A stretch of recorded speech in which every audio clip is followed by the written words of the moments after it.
hum is gone. Before we go any further, if you want a new AI story every single night to fall asleep to, subscribe. One tap and a new story is waiting for you every evening. Daniel notices it the way you notice a clock you've stopped hearing. His coffee is halfway to his mouth. The mug stops there in the air, about 6 inches from his lips. The kitchen is dark in a way he cannot place at first. Not the dark of a power cut. Something quieter than that. The refrigerator has gone still. The little blue light on the microwave is gone. The ceiling fan above the table, which has been turning for as long as he can remember turning it on, is slowing. He watches one blade pass, then another. Then it stops, with the front edge pointing at the window over the sink. He sets the mug down. Outside, through that window, the sky is the color of wet asphalt. It is 4:40 in the morning. There should be a small orange glow on the horizon from the truck stop on Route 9. There isn't. There should be the faint green dot of the cell tower out past the soybean field. There isn't. The only light in the kitchen comes from his phone, face up on the counter.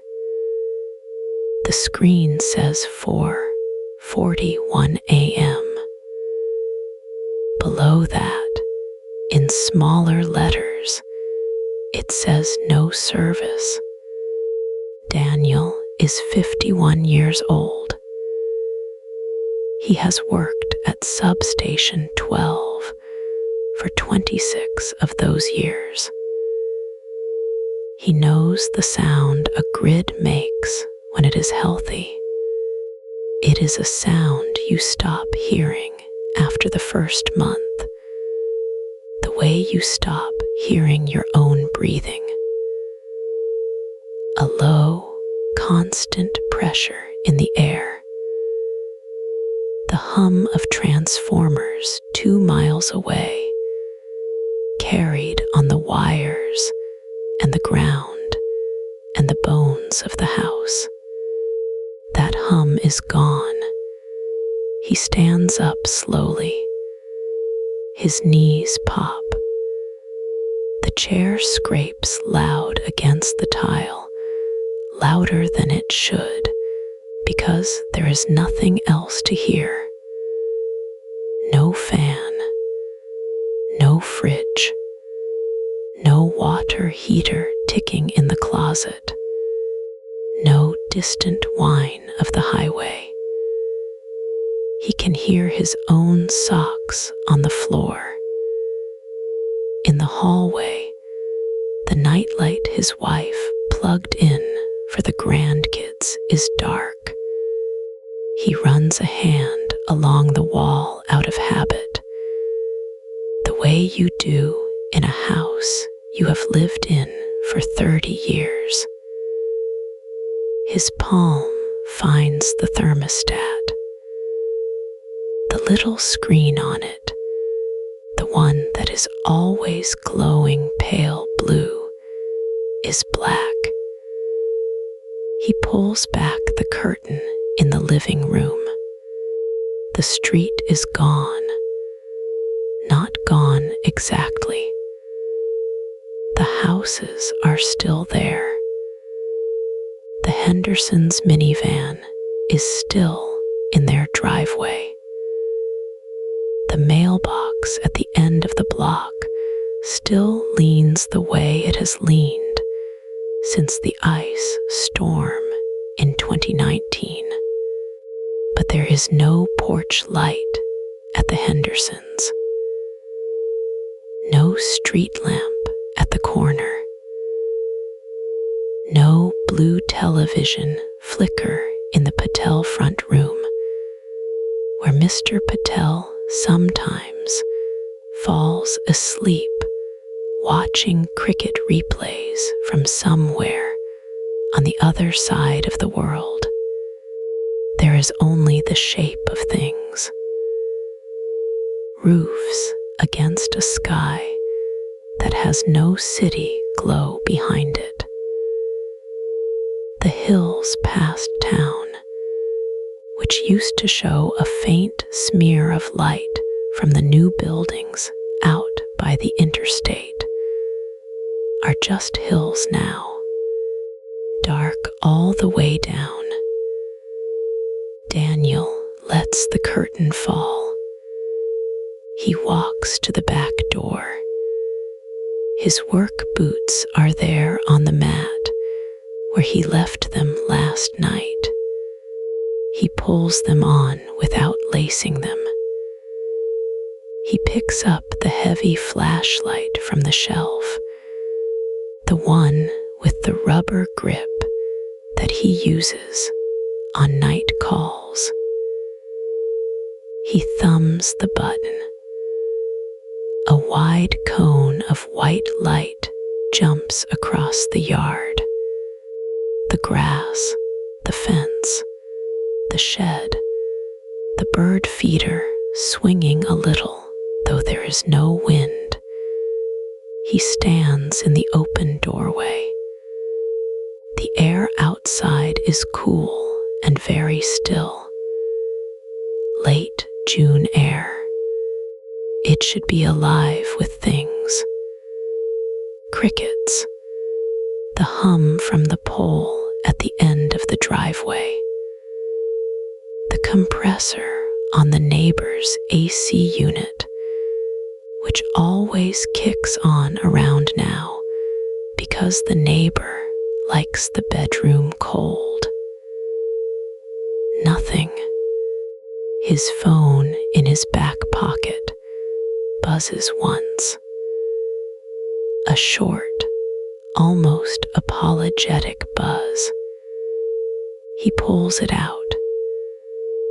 The screen is still black except for one line of text from the emergency alert system, the kind of alert that usually warns about flash floods. He reads it twice. Then he reads it a third time.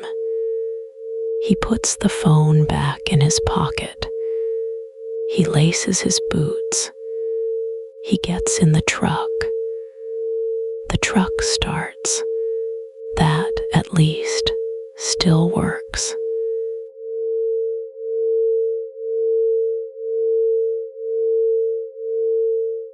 Rewind. 2 years before the hum stopped. Daniel Reyes was 41 years old, and he worked at Substation 12 on the western edge of Mason County. He'd worked there for 16 years.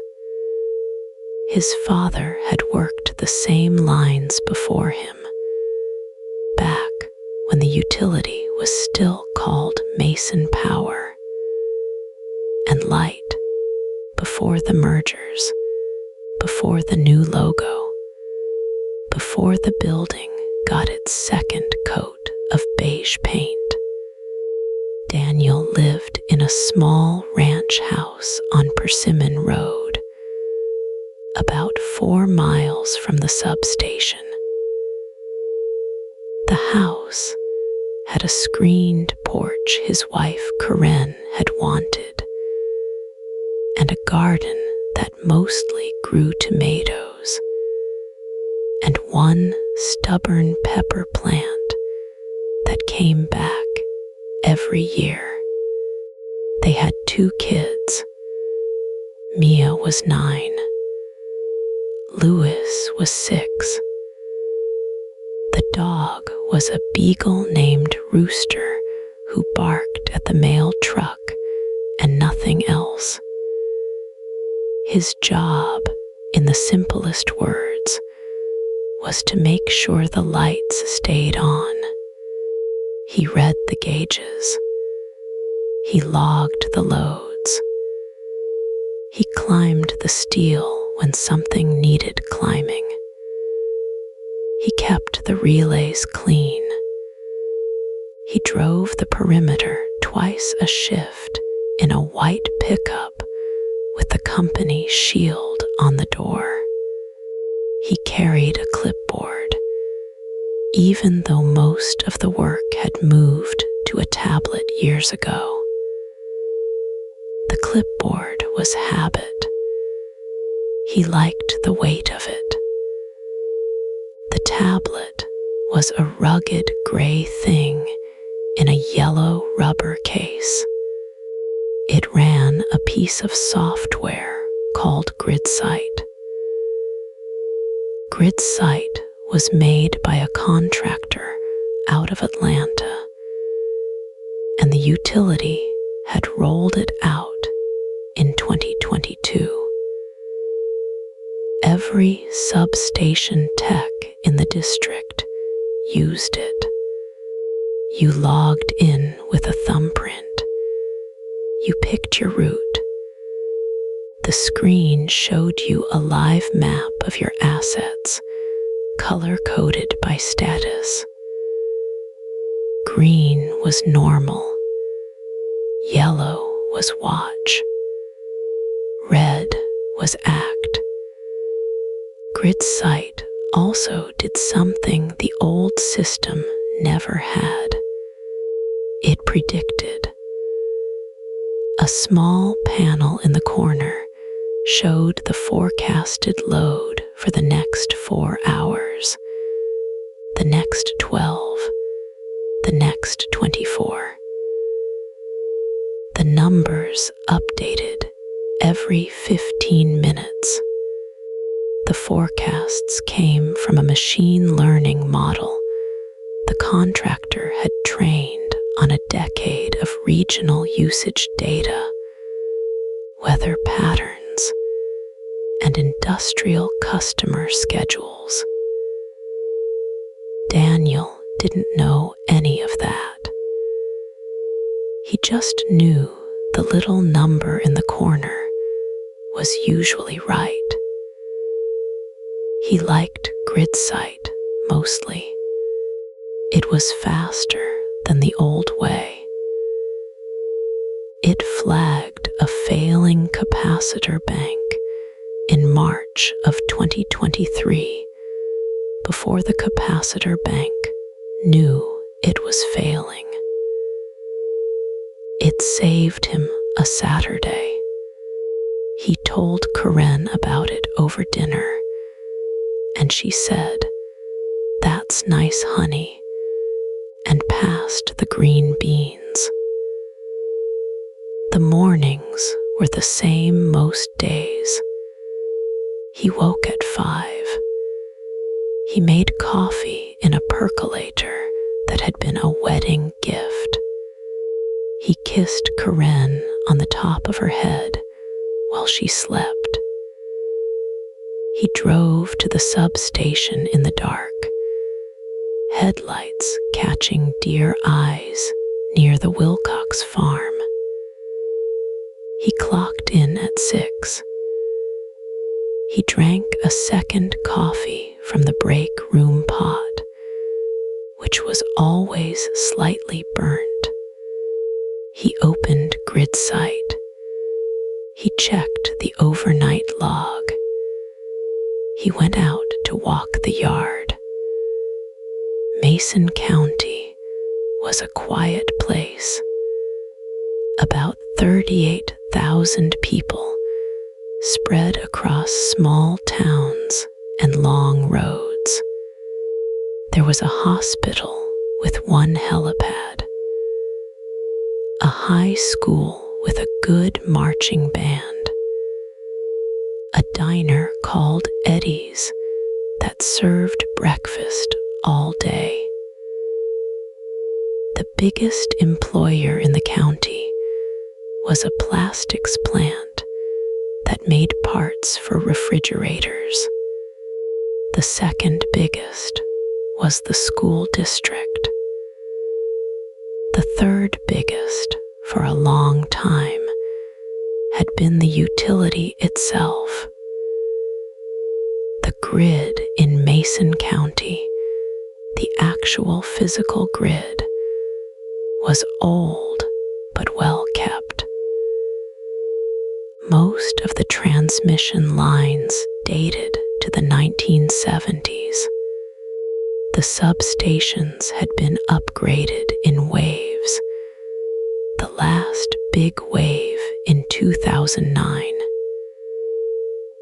Daniel's substation, 12, served about 9,000 homes and a handful of commercial accounts. The plastics plant pulled a steady load. The high school pulled a predictable load. The houses on Persimmon Road and Elm and Route 4 pulled the load that houses pull. Lights on at night. Lights off in the morning. Air conditioning in July. Christmas trees in December. It was, by any honest measure, a boring job. Daniel was proud of that. His father had told him once that a good grid was a boring grid.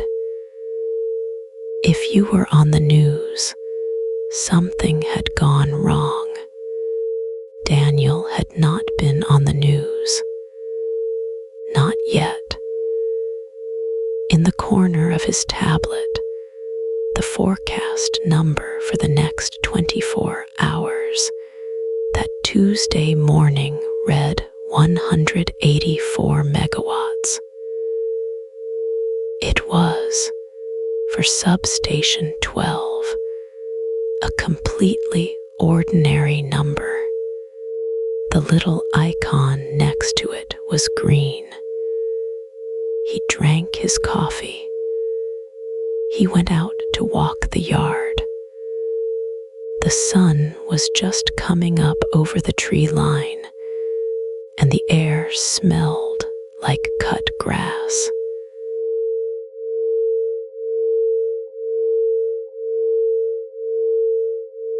For most of Daniel's career, the power grid was the most boring thing in the world.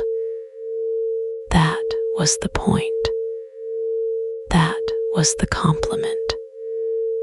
When he started at the utility in 2007, the man who trained him was named Earl. Earl had worked substations since the Carter administration. On Daniel's first morning, Earl handed him a clipboard with a green-edged form called an SDR-14. Substation Daily Reading. They walked the perimeter of Substation 12, and Earl told him the secret of the job in one sentence. He said, "If anything here surprises you, somebody made a mistake." That was the whole philosophy. No surprises. Boring was safe. Boring meant the lights stayed on. The grid in Mason County back then ran on a slow heartbeat. There were 3 big employers: a paper mill on the river, a regional hospital, a frozen food plant that ran 2 shifts, Past that, it was houses and farms, and the high school and a Walmart out by the highway. Load was predictable down to the hour. Mornings climbed as coffee makers and hair dryers came on. A dip in the late morning, a long climb through the afternoon, a peak around 6 when ovens fired up for dinner. Then the long, gentle slide into night. Daniel could draw that curve from memory. Most days he did, on the back of a napkin at the diner across from the dispatch office. The waitress, Carla, used to tease him about it. She called it his heartbeat chart. Decisions about the grid moved at the pace of a county fair. If the paper mill wanted to add a new dryer line, they sent a letter to the utilities load planning department. A man named Walt would open the letter, walk it down the hall, and put it on the desk of a woman named Renee. Renee would run the numbers. She would call the mill back, sometimes the same day, and ask questions in plain English. How many kilowatts? What hours? What power factor? Then she would write a memo, and the memo would sit in a folder. And in 3 or 4 months, there would be a meeting where engineers from both sides drank bad coffee and agreed on a hookup date. It was slow. It was sometimes unfair. A small business might wait longer than a big one. A farmer out past the county line might get told that bringing 3-phase power to his barn would cost more than the barn was worth. That was real. Daniel had watched men argue with Renee until their faces went red. But the argument happened. There was a person across the table. There was a phone number on the bill. And if you called it, eventually, a human being from your own zip code picked up.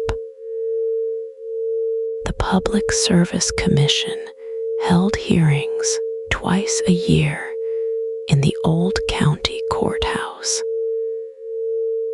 Anyone could sit in the gallery. A retired school teacher named Mrs. Halberg came to every single one. She brought her own notepad. She asked questions about rate increases that made the company lawyers shift in their chairs. Daniel respected her. Everyone did. The hearings ran long and the donuts went stale. But the process worked the way small-town things work. Imperfectly, visibly, with names attached. The federal side moved even slower.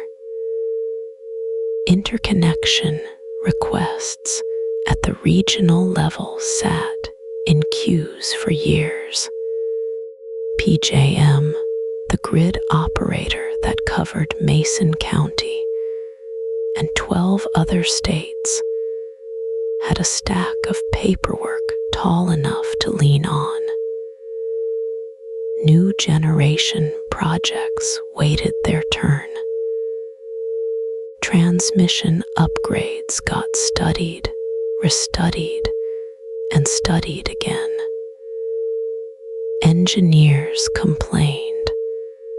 Developers complained louder. But the slowness had a function. It meant that when a power plant finally connected, the wires were ready for it. Daniel's substation grew by inches. A new transformer in 2011. A capacitor bank in 2015. A control house upgrade in 2019, mostly to replace relays older than he was. Each change took years of planning. Each change got a green-edged form. Each change was, in Earl's word, boring. Earl retired in 2020. At his party, he gave a short speech in the break room with the fluorescent light that always buzzed. He said the job had been good to him. He said the grid was a promise the country made to itself 100 years ago, and that the promise was kept one boring shift at a time. He said Daniel would be fine, as long as he remembered that the worst thing you could ever say about a substation was that something interesting happened there. Daniel laughed. Everyone laughed. They ate sheet cake from the Kroger bakery, and the light buzzed, and the load curve outside did exactly what it always did. That was the world before.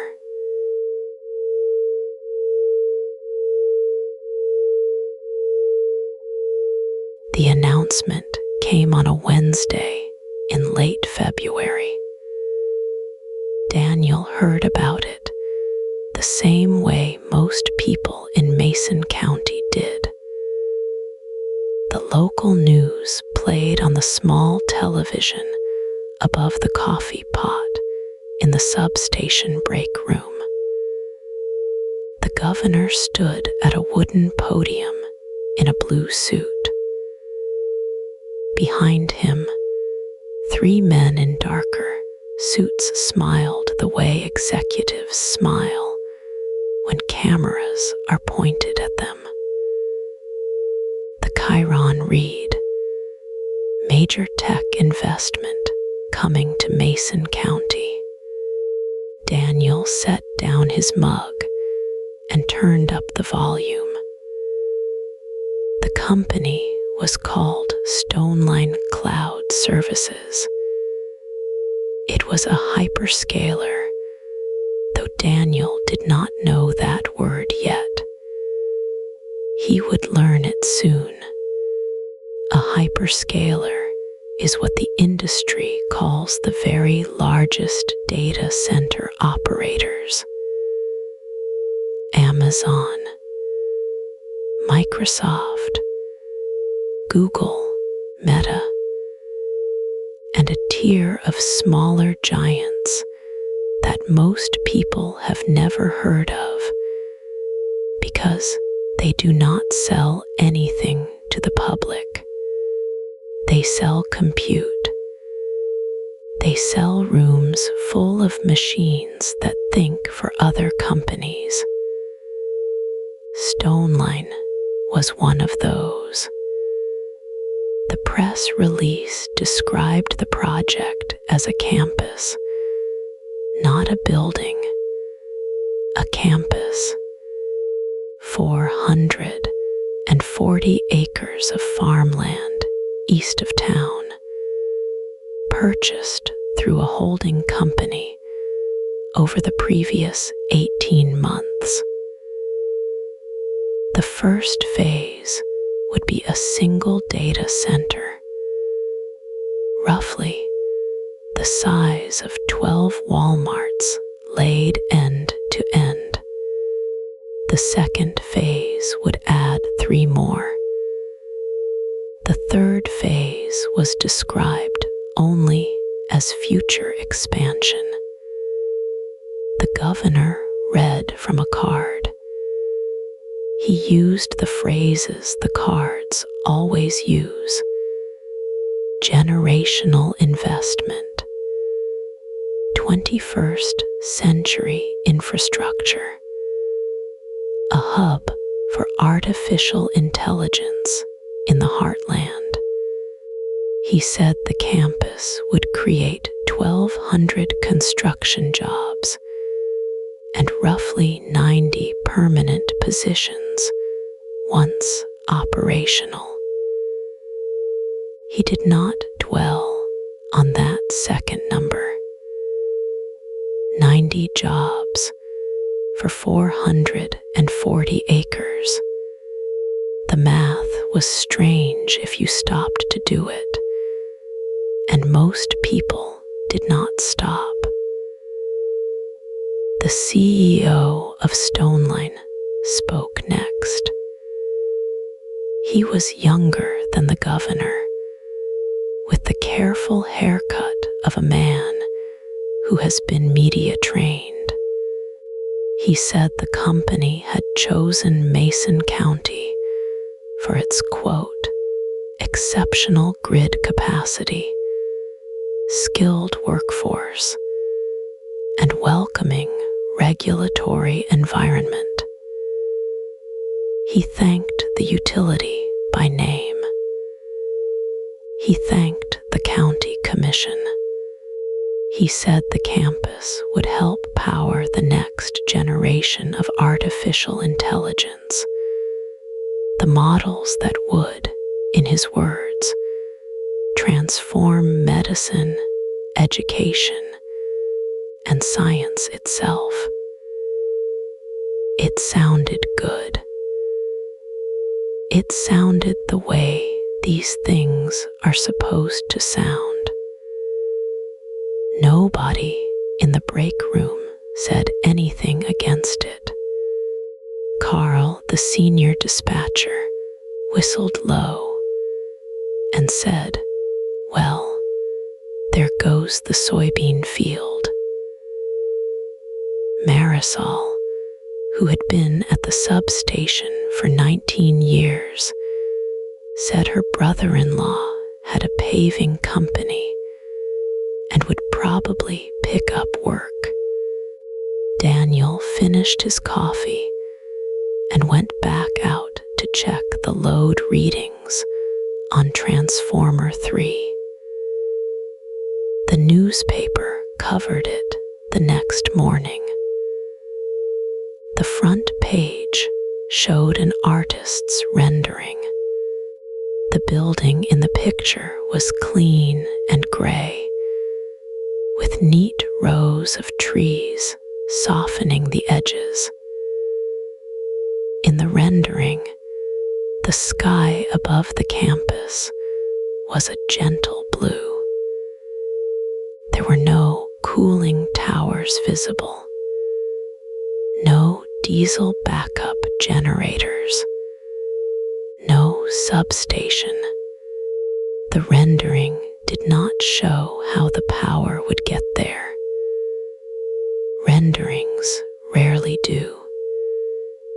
Inside the paper, on page 4, was a smaller article.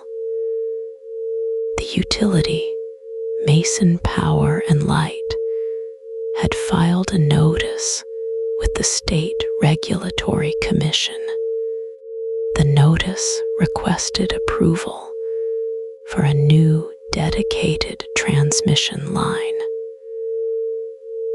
A 230 30 kilovolt feed, running 14 miles from the regional interconnect down to a new substation that would be built on the Stone Line property itself. The notice estimated the capacity at 450 megawatts in the first phase, with future expansion up to 1.5 gigawatts. Daniel read that number twice. 1.5 gigawatts.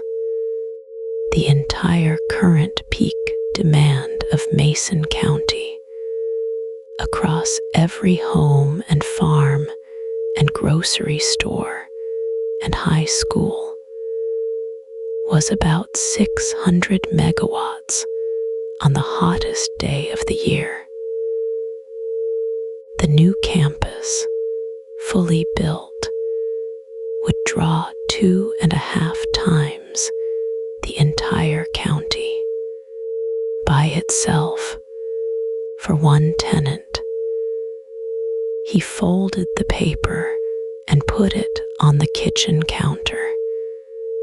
His wife, Linda, was making toast. She asked him what he thought. He said it would probably be fine. The utility would build what it needed to build.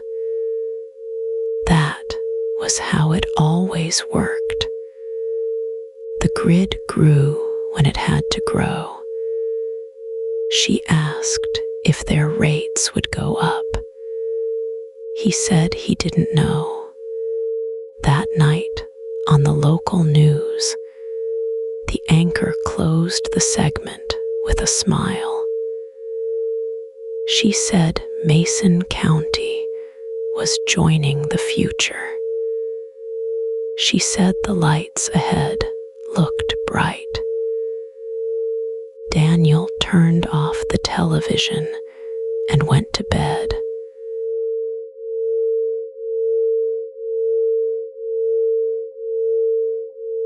The ribbon was blue, not red. Someone on the county side had decided red looked too much like a warning. So they ordered blue ribbon, the color of a calm sky, and they strung it across the front gate of the new campus on a Thursday morning in early spring. Daniel stood in the back of the crowd in his work boots, holding a paper cup of coffee that had gone cold. He had been told to come. The utility wanted line crews there in uniform for the photos. He counted 7 men in hard hats, 3 women from the billing office, and what looked like half the county commission. The governor sent a video message. It played on a small outdoor screen, and the wind made the audio crackle, but Daniel caught the important parts. $2 billion in private investment, 1,200 construction jobs, 90 permanent jobs once the buildings were running.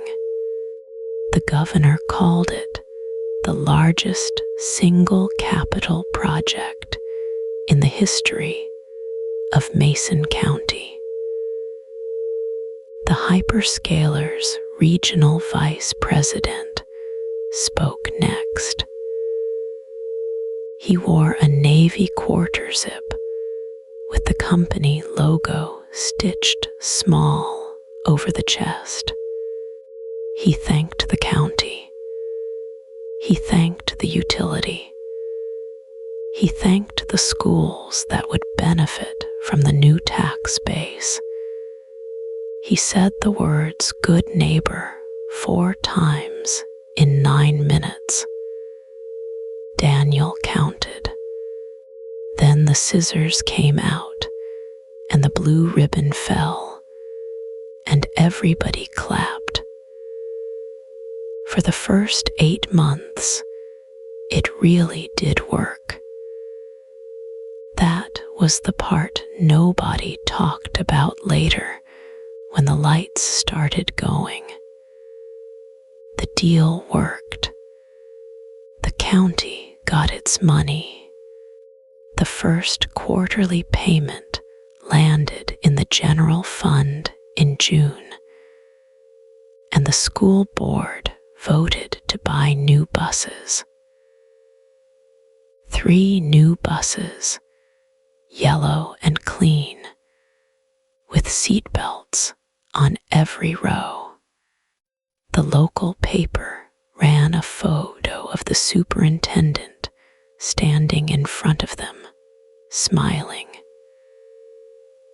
The utility ran its own numbers and liked what it saw. The campus signed a 20-year power purchase agreement at a rate that, on paper, covered the cost of the new transmission line, plus a healthy margin. The CFO presented the deal at the next investor call. He used a slide that said, in large white letters on a dark background, "Load growth, plus 14% YoY, anchored by Hyperscale customer." The stock ticked up 2% by close of market. A trade publication called T&D World ran a case study in August. The headline called Mason County, a model for rural utility transformation. The article quoted the utility's vice president of grid planning, saying the project was, and Daniel remembered the exact phrase because somebody printed it out and pinned it to the break room corkboard. The smoothest large load interconnection we've executed in a decade. 2 other utilities, one in Tennessee and one in Indiana, announced they were working with the same consulting firm that had structured the Mason County deal.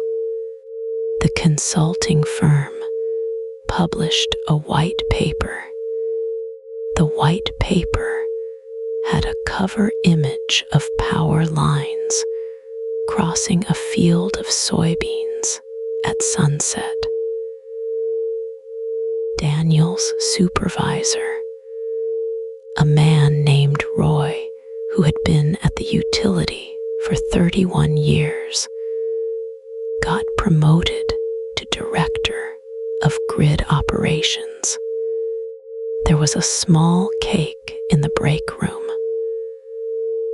Roy gave a short speech, said he was proud of the team, said the next 5 years were going to be the most exciting of his career. He meant it. Daniel could tell he meant it. On LinkedIn, the regional vice president from the Hyperscaler posted a photo from the ribbon cutting. The caption said, "Proud to bring world-class AI infrastructure to communities that have been overlooked for too long. This is what responsible growth looks like." It got 1,100 likes. Daniel's nephew, who worked in IT in Columbus, sent him a screenshot with a thumbs up emoji. Nobody objected because there was nothing to object to. The campus was quiet. The traffic on the access road was light. The new substation hummed at exactly the frequency it was supposed to hum at, and the load curves coming back to the control room looked, for those first 8 months, almost boring, steady, predictable, a flat line of demand with small, gentle ripples. The engineers had done their jobs. The lawyers had done their jobs. The county had done its job.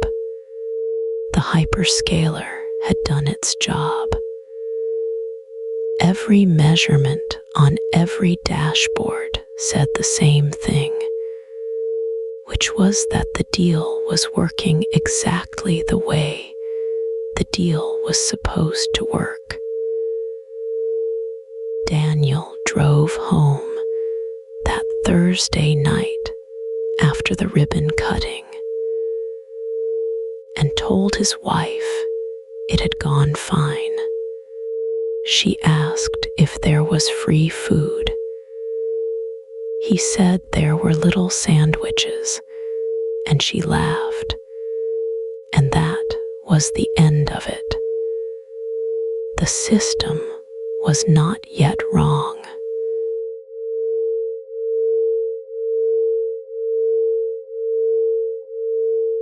The first thing Daniel noticed was the shape of the line. Every grid operator learns to read a load curve the way a sailor learns to read the sea. The shape tells you everything. In Mason County, the curve had looked the same way for 19 years. A small bump in the morning when the coffee pots came on. A long, slow climb through the afternoon.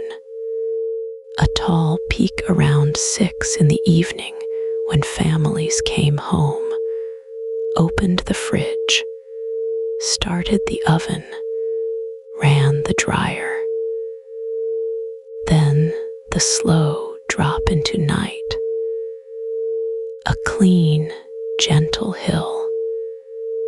Daniel could have drawn it in his sleep, but on a Thursday in early March, the curve on his monitor did not look like a hill anymore.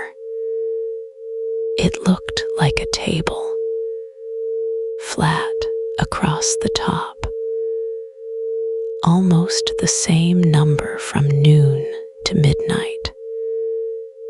The evening peak was still there, but it was not really a peak anymore. It was a small wrinkle on a long, flat plateau. He stared at it for a while. He scrolled back through the week, the same shape. He scrolled back to February. There, on the day the new tenant at the data center campus brought its second hall online, the curve had changed. Not dramatically. Not in a way that would set off an alarm. Just enough that the hill had begun to flatten. Daniel zoomed in on the overnight hours. 2 in the morning, 3 in the morning. The hours that used to be sleepy.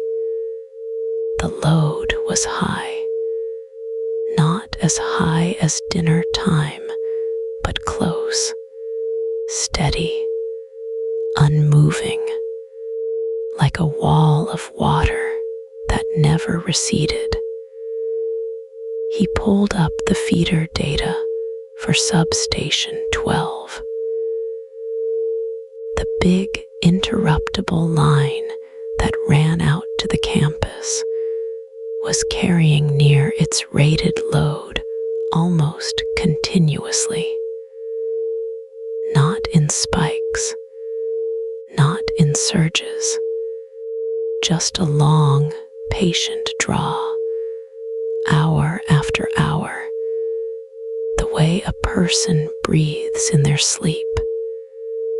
He printed the curve. He did not know why. Maybe because the screen made it feel temporary and the paper would make it real. He folded it twice and walked it down the hall to Marcy's office. Marcy had been a planning engineer for 26 years.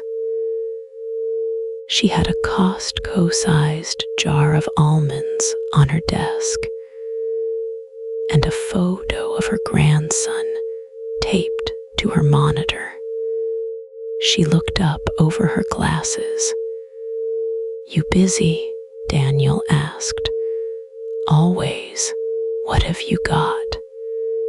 He unfolded the paper and slid it across.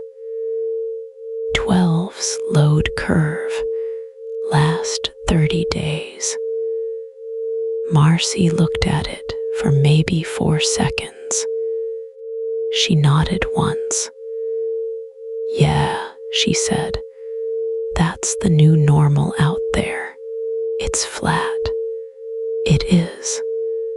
Marcy, the overnight load is almost the same as peak. The diurnal shape is gone. There's no shoulder. There's no valley." She took a small handful of almonds. "I know. We've been seeing it across all the campuses. Ashburn's been like that for 2 years. Columbus is starting. We're just catching up." Daniel pointed at the flat top of the curve. "If we lose a generator during this, we don't have anywhere to shed. We have the interruptible clause in their contract. For how long? 10 minutes? An hour?" Marcy chewed for a second. "Look, I know. The model didn't expect this shape. The forecast group is rerunning everything.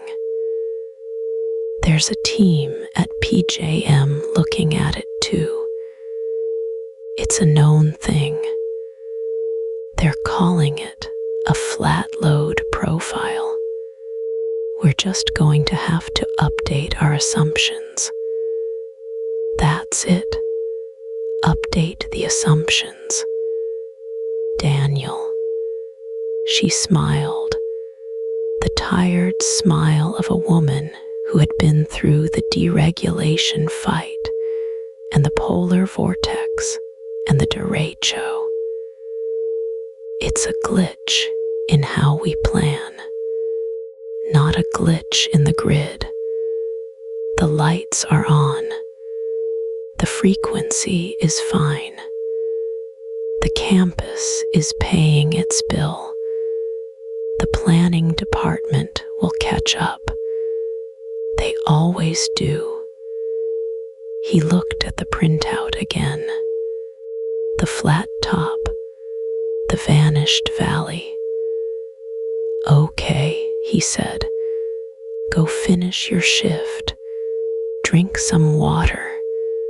You've been staring at screens too long." He took the printout back. He walked down the hall. He sat down at his console. The curve on the live screen still looked like a table. He pulled up the alarm log. No alarms. He pulled up the voltage readings, all within tolerance. He pulled up the frequency, 60.00, steady as a heartbeat. Marcy was right. The lights were on. The bill was paid. The system was working exactly as designed. The shape had just changed. He folded the paper one more time and slid it under his keyboard.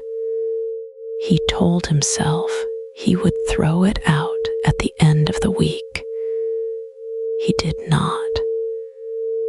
It stayed there for months, the creases growing soft, the ink slowly fading, until the night he would need it.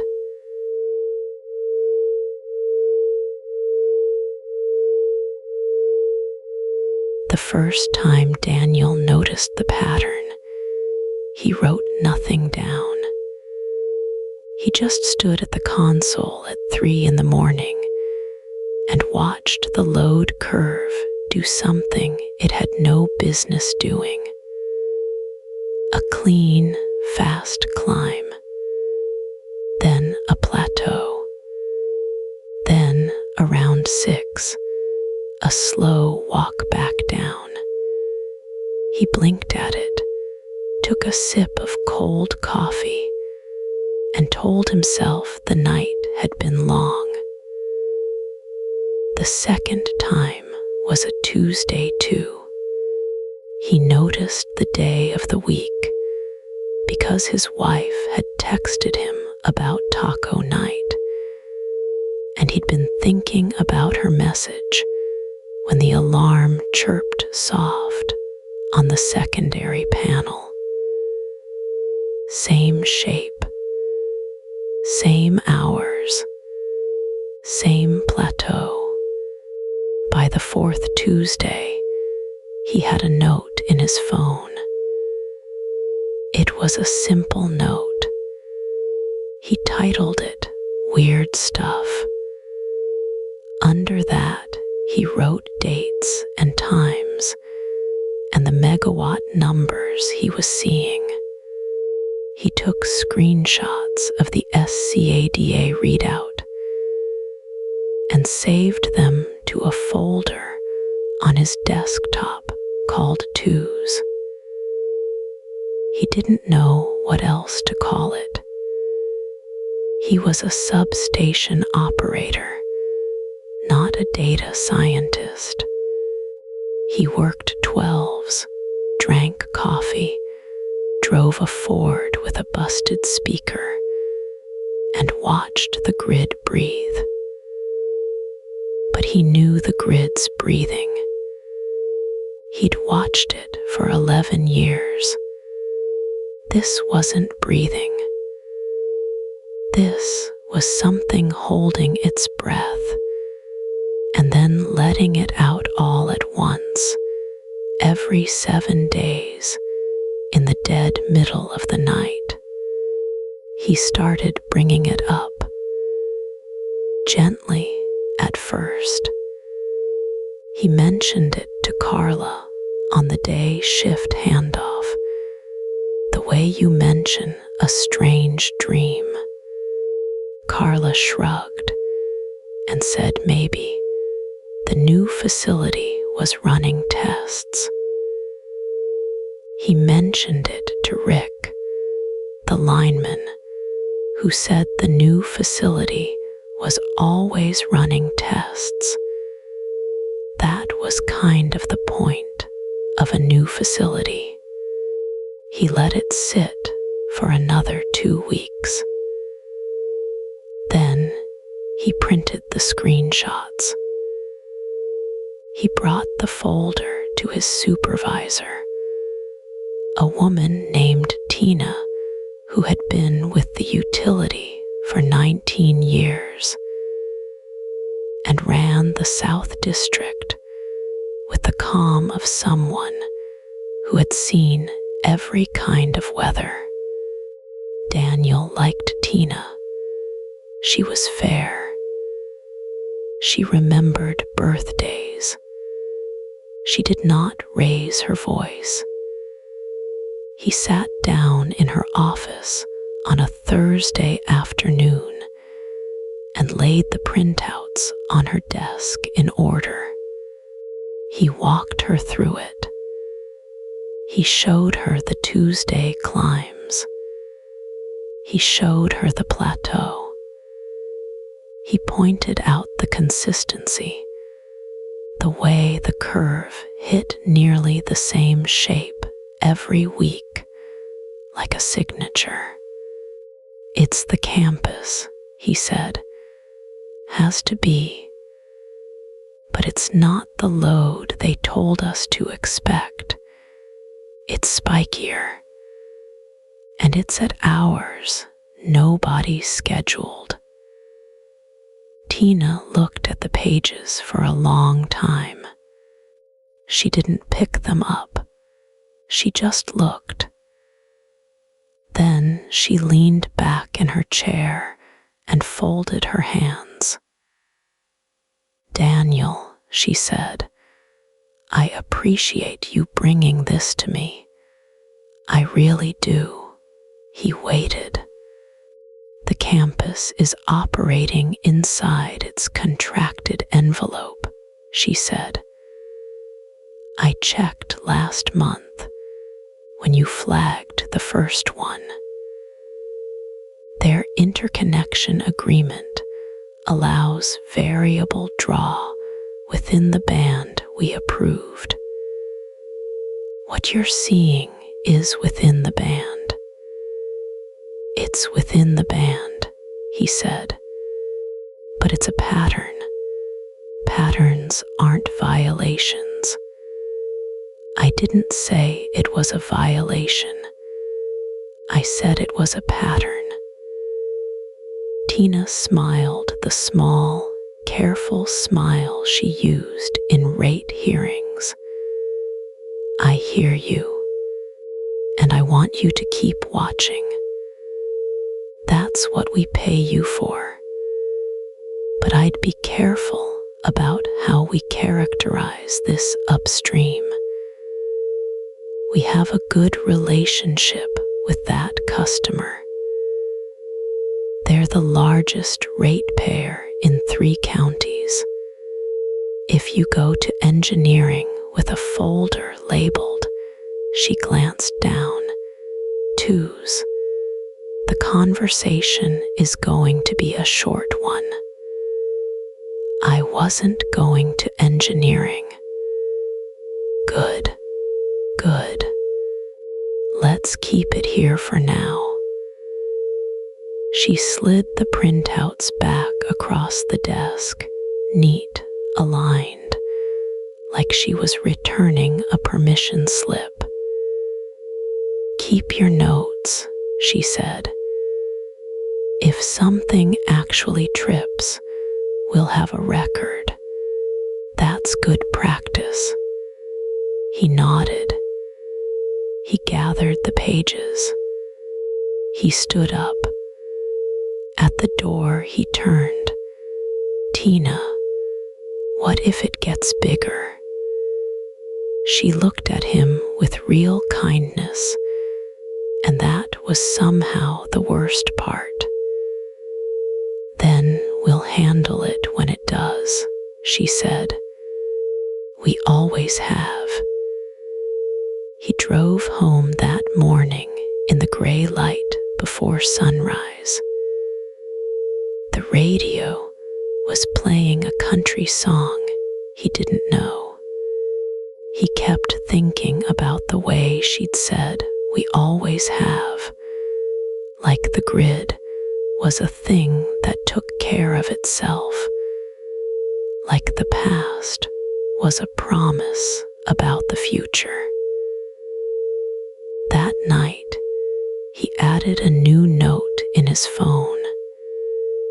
He titled it Twos, Continued, and he started writing again.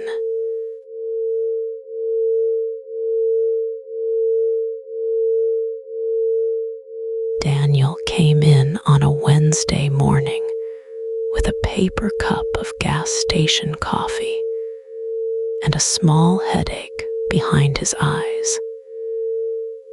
He'd been thinking about the Tuesday 3 a.m. spike for almost a week now. He'd printed the load curve and folded it into his back pocket like a receipt he meant to return. He was going to bring it up with Marcy in operations. He had a sentence ready and everything. He sat down at his console and logged in. The dashboard came up the way it always did, slow at first, then all at once.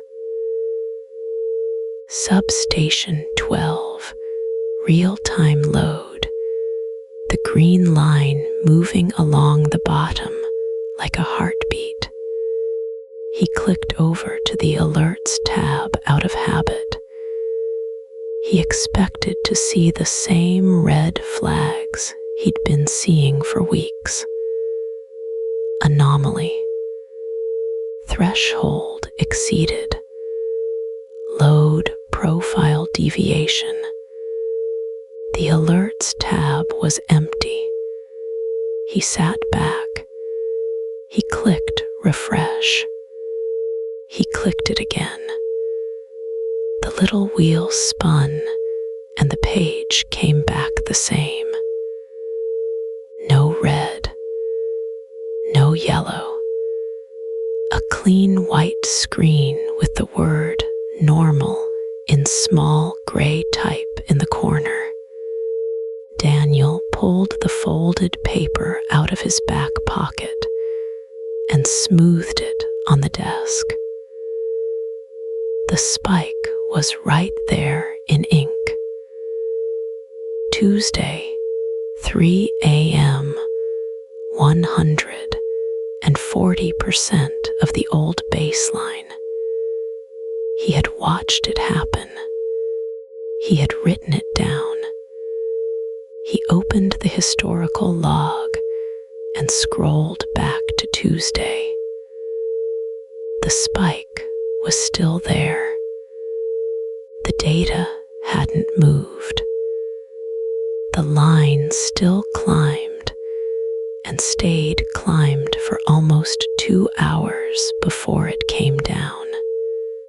But where the red banner had been before, where the system had flagged it as a deviation worth a human's attention, there was now just a small blue tag within parameters.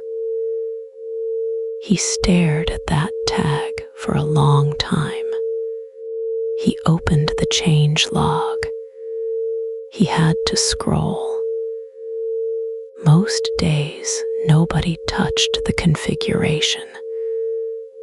But on Monday evening, at 6:42 p.m., somebody had pushed an update.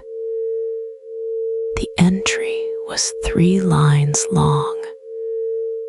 Threshold recalibration. Peak definition adjusted to reflect updated regional demand profile. Signed off by a name he didn't recognize. Somebody in the vendor's engineering team in another state. He read it twice. He read it a third time. Peak had been redefined.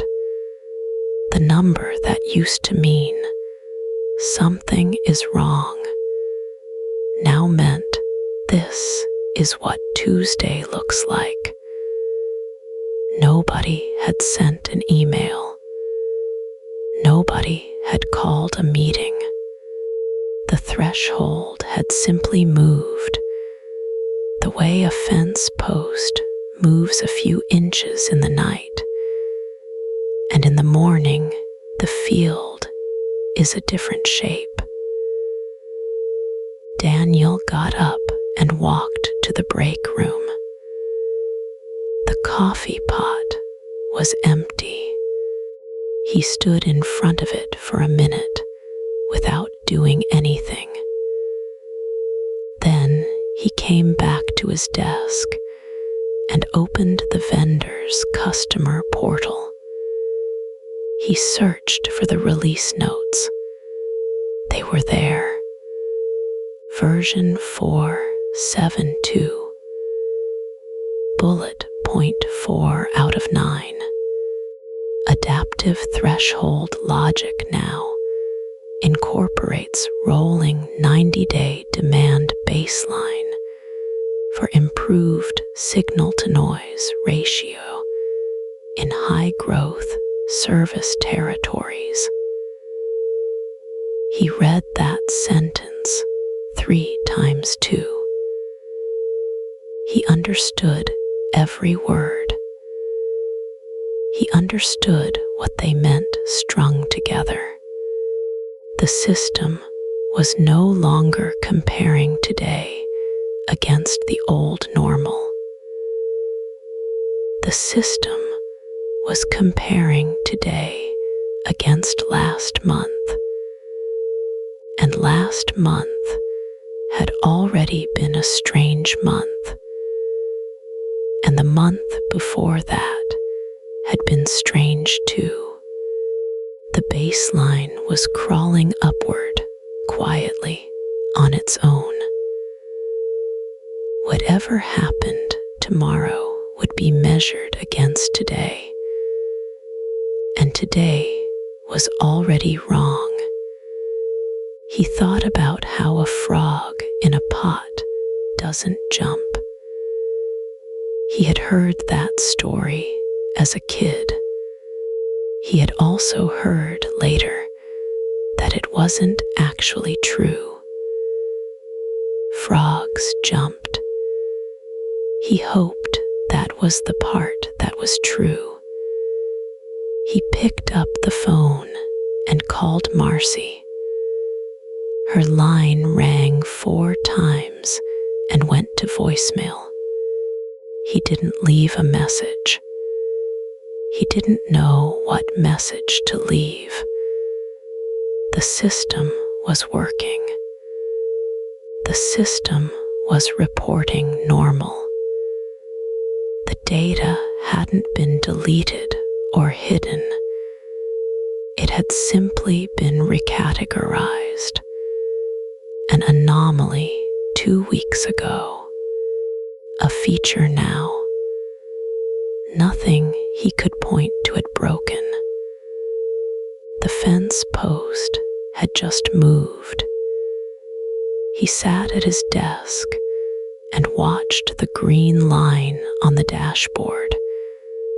It looked the same as it had yesterday. The little word in the corner said normal.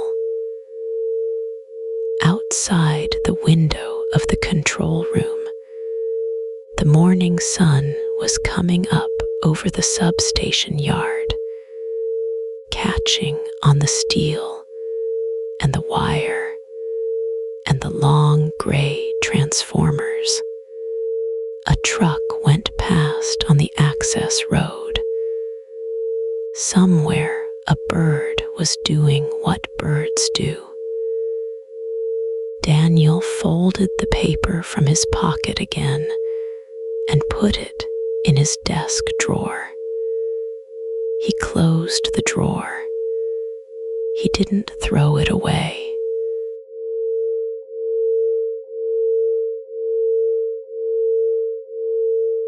Step away from Daniel for a moment. Step away from Mason County and the substation and the load curve that that kept doing strange things on Tuesday nights. What Daniel saw at his desk was not new. It was not rare. It had already been written down in plain language, in reports anyone could read, for years before he ever printed out that first graph. Start with Virginia. The state had been the quiet capital of the internet for a long time. Loudoun County alone carried more data center traffic than most countries. By the end of 2023, Virginia's data centers were drawing roughly 2,600 megawatts at any given moment. That was already a lot. Then came the AI buildout.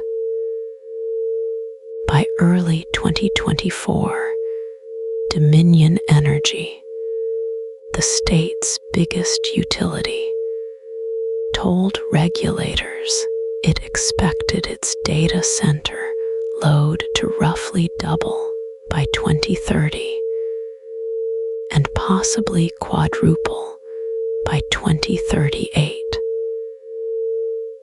The filing was public. It sat in the docket of the Virginia State Corporation Commission. Anyone could open it. In July 2024, Dominion's CEO Bob Blue stood in front of investors and said the company was seeing requests for new data center connections that would, by themselves, equal several times the size of the city of Richmond. He used the word unprecedented. He used it more than once. The grid operator that runs the wires across 13 states, called PJM Interconnection, said something similar in its 2024 load forecast. It revised its long-term demand projection upward by the largest single jump in its history. The reason it gave, in writing, was data centers. The forecast added the equivalent of several mid-sized states worth of new electricity demand, all of it concentrated in a handful of counties. Now move across the ocean. Ireland had been a quiet test case for what happens when data centers grow faster than the grid. Dublin had become a hub for cloud computing in the 2010s. By 2022, the country's grid operator, Grid, reported that data centers were consuming 18% of all electricity in Ireland. By 2023, that number had climbed past 20%. The Central Statistics Office in Dublin published the figure plainly. Data centers in Ireland used more electricity than every urban home in the country combined.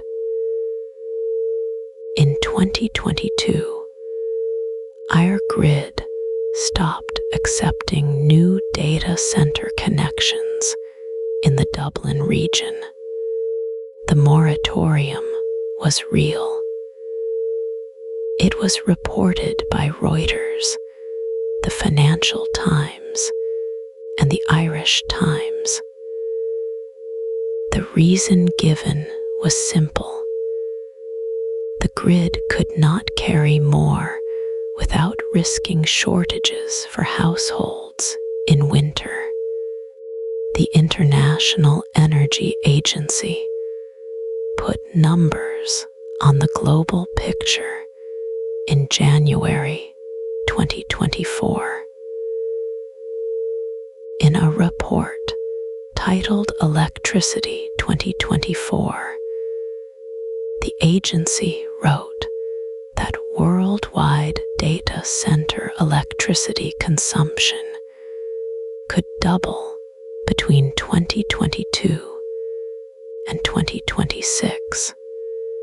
The same report estimated that a single ChatGPT query used roughly 10 times the electricity of a single Google search. The number came from research by Alex de Vries, a Dutch economist who had been publishing on the energy cost of cryptocurrency and was now turning his attention to AI. In the United States, the Lawrence Berkeley National Laboratory had been tracking data center energy use for the Department of Energy since the early 2000s. In December 2024, the lab released a new report. It estimated that U.S. data centers had used about 4.4% of all national electricity in 2023 and could use between 6.7 and 12% by 2028. The lower bound assumed efficiency gains. The upper bound assumed the AI buildout continued as planned.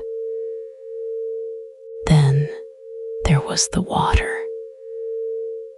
Researchers at the University of California, Riverside, led by Shayla Wren, published peer-reviewed work showing that training a single large AI model could evaporate hundreds of thousands of gallons of fresh water through cooling systems. In Arizona, where Microsoft and Google ran some of their largest facilities, local journalists at the Arizona Republic documented aquifer drawdowns near data center clusters. The numbers were not estimates. They came from county water filings. Congressional testimony followed. In April 2024, a Senate hearing on grid reliability heard from Joe Boring, the independent market monitor for PJM.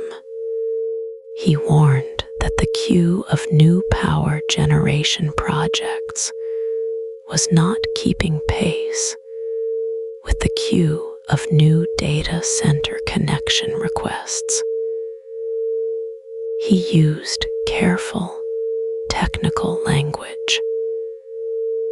The meaning underneath it was not technical at all. The grid was being asked to carry more than it could carry, and the new wires and new plants needed to fix that would take a decade to build. None of this was hidden. It was in dockets, in transcripts, in published reports with page numbers and footnotes. The pattern Daniel had started to see on his Tuesday night graphs was already a pattern in 100 other places. He was not the first person to notice. He was just the first person in Mason County.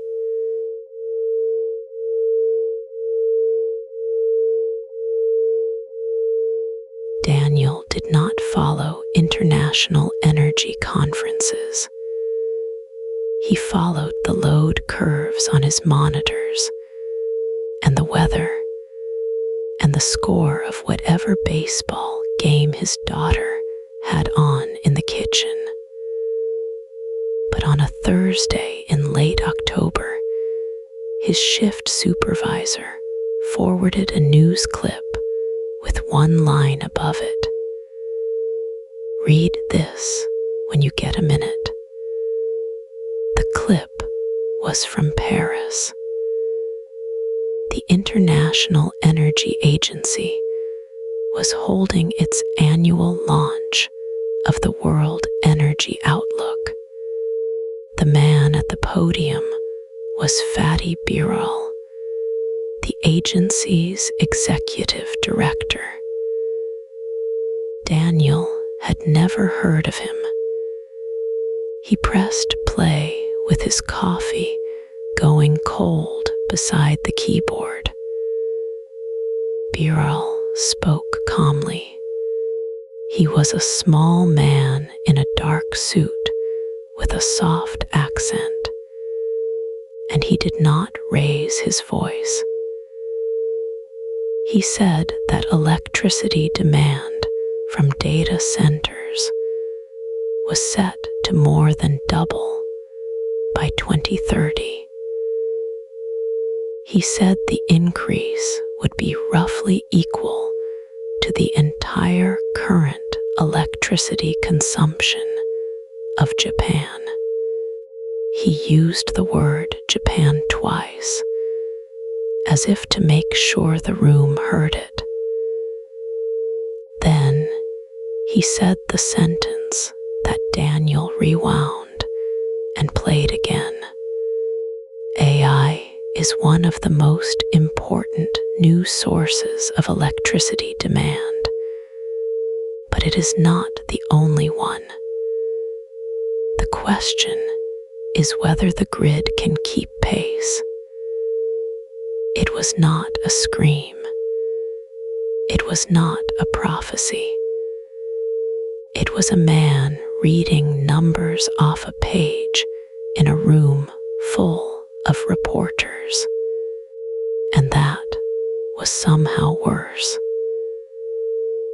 Daniel sat at his desk in Mason County and listened to a stranger in Paris describe, in flat sentences, the exact shape of the thing he had been watching on his screens every Tuesday at 3 in the morning. Birol kept going.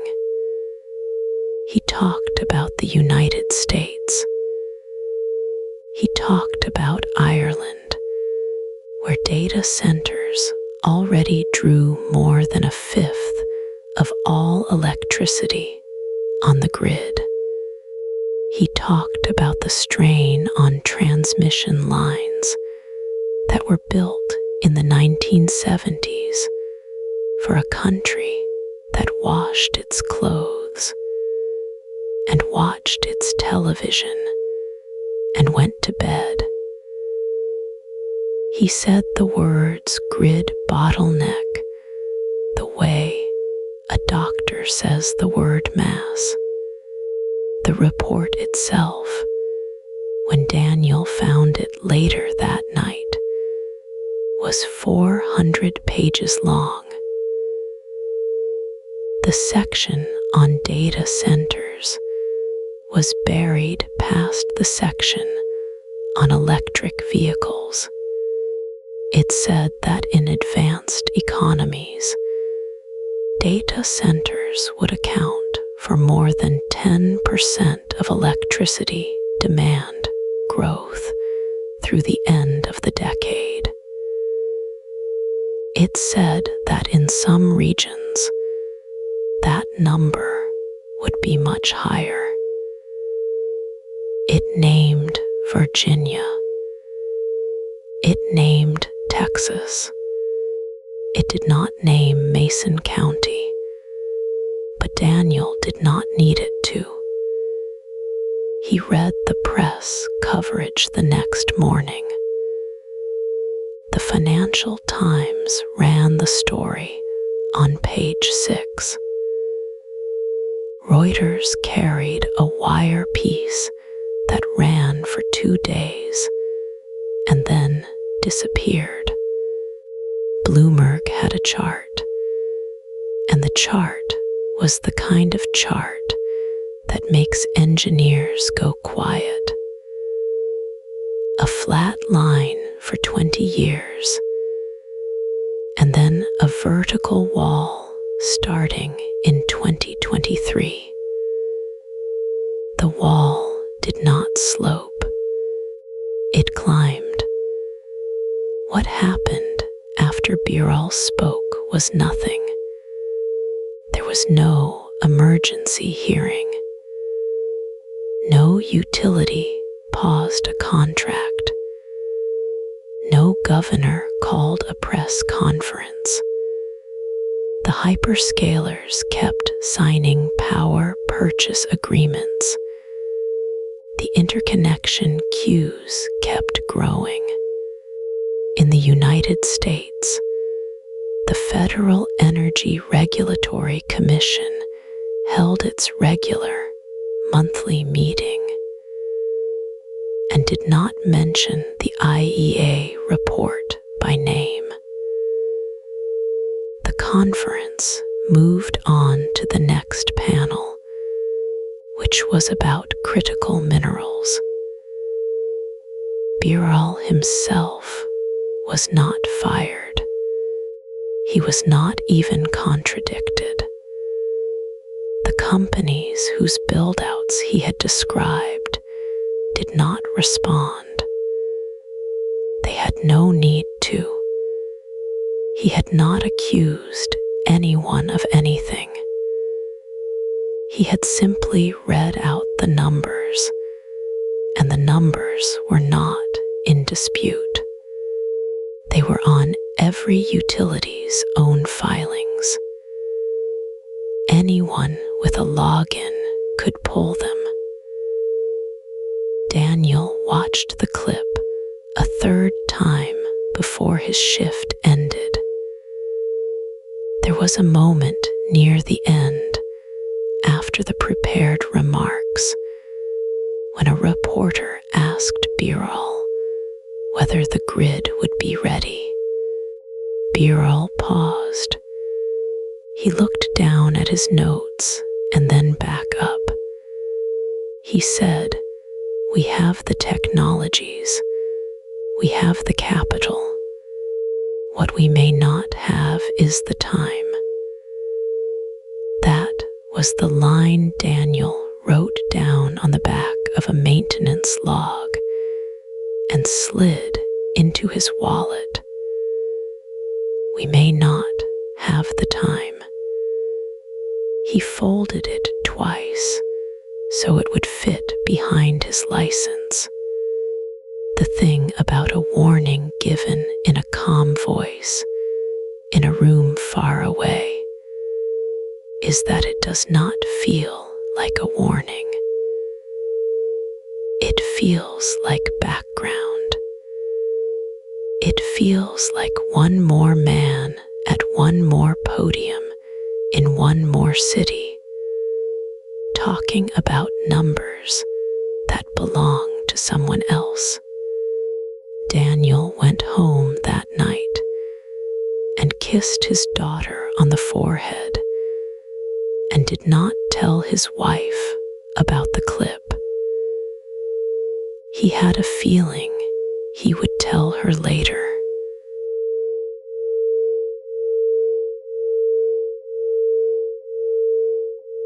Her name was Priya Ramaswamy. She was a senior load forecasting engineer at the utility. She had worked there for 19 years. She wore the same brand of gray cardigan to the office every winter, and she kept a small jade plant on her desk that she had grown from a cutting her mother gave her in 2007. On a Thursday in March, Priya wrote a memo. It was 4 pages long. She used the standard internal template, the one with the blue header bar and the field for the document control number. She filled in the control number herself, the way she always did. The memo was titled plainly, Concerns Regarding Forecast Assumptions for Large Load Interconnection at Substation 12 and Adjacent Nodes. She did not call it an alarm. She did not call it a warning. She called it concerns. The memo opened with 3 sentences of context. The utility had approved a hyperscale data center campus tied into Substation 12. The campus had filed for a stepped load increase across the next 30 months.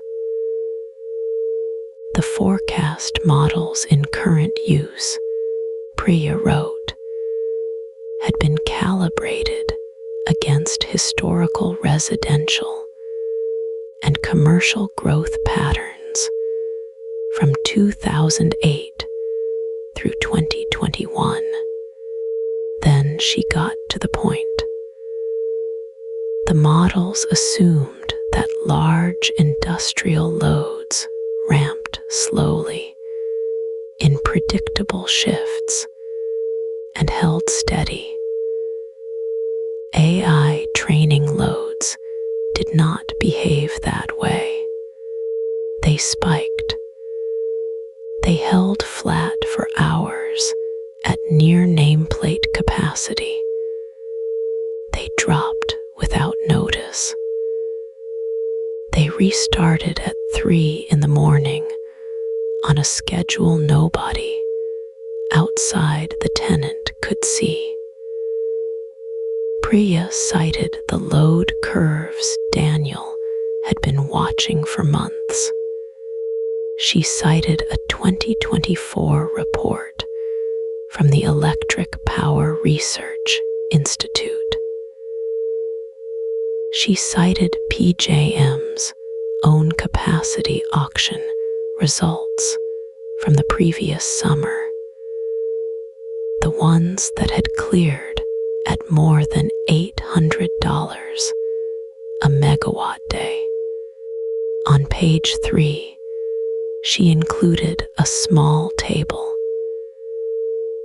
It showed the projected reserve margin for the service territory under 3 scenarios. The first scenario was the official one. It showed reserves holding above 15% through 2029. The second scenario adjusted for the actual measured behavior of the new load. It showed reserves dropping below 8% by the summer of 2027.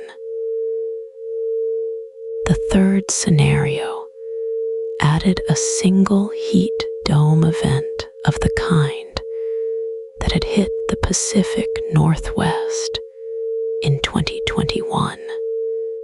In that scenario, the reserve margin went negative for 41 hours. Negative meant rolling blackouts. Priya did not use the word blackouts. She used the phrase involuntary load shed. She closed the memo with a recommendation. She did not recommend stopping the project. She recommended a 6-month pause on additional interconnection approvals in the same corridor until the forecast models could be recalibrated against measured hyperscaler load data. 6 months. That was all she asked for. She saved the file. She attached it to an email. She sent it to her direct supervisor, to the director of system planning, and to the vice president of transmission. She copied the regulatory affairs office because that was procedure. She did not copy anyone outside the company. She did not call a reporter. She did not post anything online. She watered her jade plant and went home. The memo went into the document control system at 4:47 p.m. on March 14th. It received a control number. It was logged as received by all 4 recipients within 24 hours. 2 weeks later, Priya got a meeting invite. The meeting was 30 minutes long. It was held in a conference room on the 4th floor, the one with the whiteboard that never quite erased. Her supervisor was there, a man from regulatory affairs was there. A woman from the legal department was there, which surprised Priya, because legal did not usually attend planning meetings. They thanked her for the memo. They said the concerns were noted. They said the forecast team would take her recommendations under advisement during the next planning cycle, which would begin in the fall. They reminded her gently that the interconnection agreement with the data center tenant had already been signed, and that the commercial terms included penalties for delay. They asked if she had any questions. Priya said she did not. The meeting ended at 2:28 p.m. Priya walked back to her desk. She opened the document control system and looked at her memo. Its status had been updated. It now read, reviewed. No action required. She sat at her desk for a long time. Then she opened a new document. She titled it Concerns Regarding Forecast Assumptions, Revision 2. She began to write again. She did not know yet that no one would read the second memo either. She only knew that the first one had not been enough. Outside her window, the afternoon light moved slowly across the parking lot.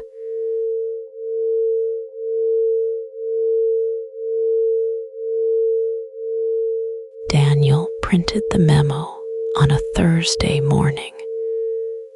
He used the good paper. He stapled the load curves to the back.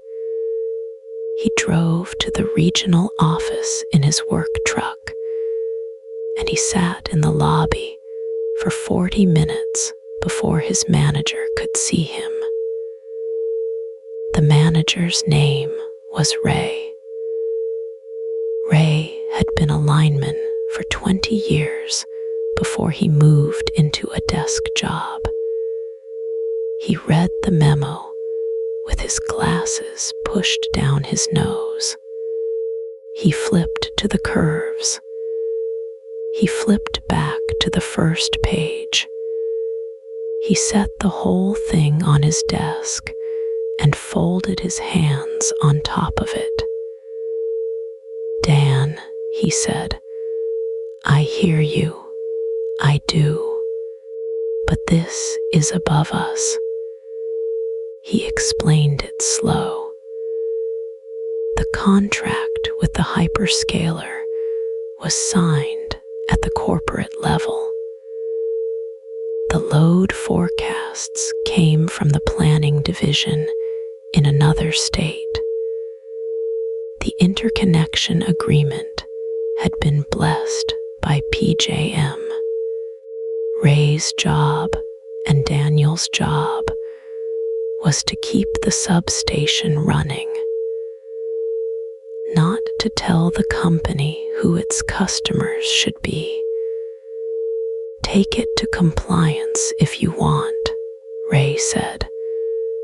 "But Dan, don't make this your hill." Daniel took it to compliance.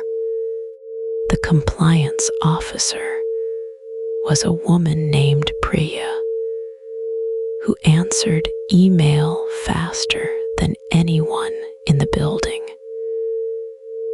She sat with him in a small glass room and read the memo twice. She asked good questions. She wrote things down. Then she told him gently that compliance handled regulatory filings and safety incidents. A capacity concern about a contracted customer was a planning matter. She would forward it to planning. She would copy him. The forward went out that afternoon. Daniel watched it land in his inbox. He waited a week, then 2. Planning never replied. He tried HR next, which he knew was wrong, but he wasn't sure where else to go. The HR rep was kind. She told him that if he felt retaliated against, she could open a file. She could not, however, escalate a technical concern. That wasn't her function. She suggested the internal ethics hotline. He called the hotline that night from his kitchen. A recorded voice took his statement. He never heard back.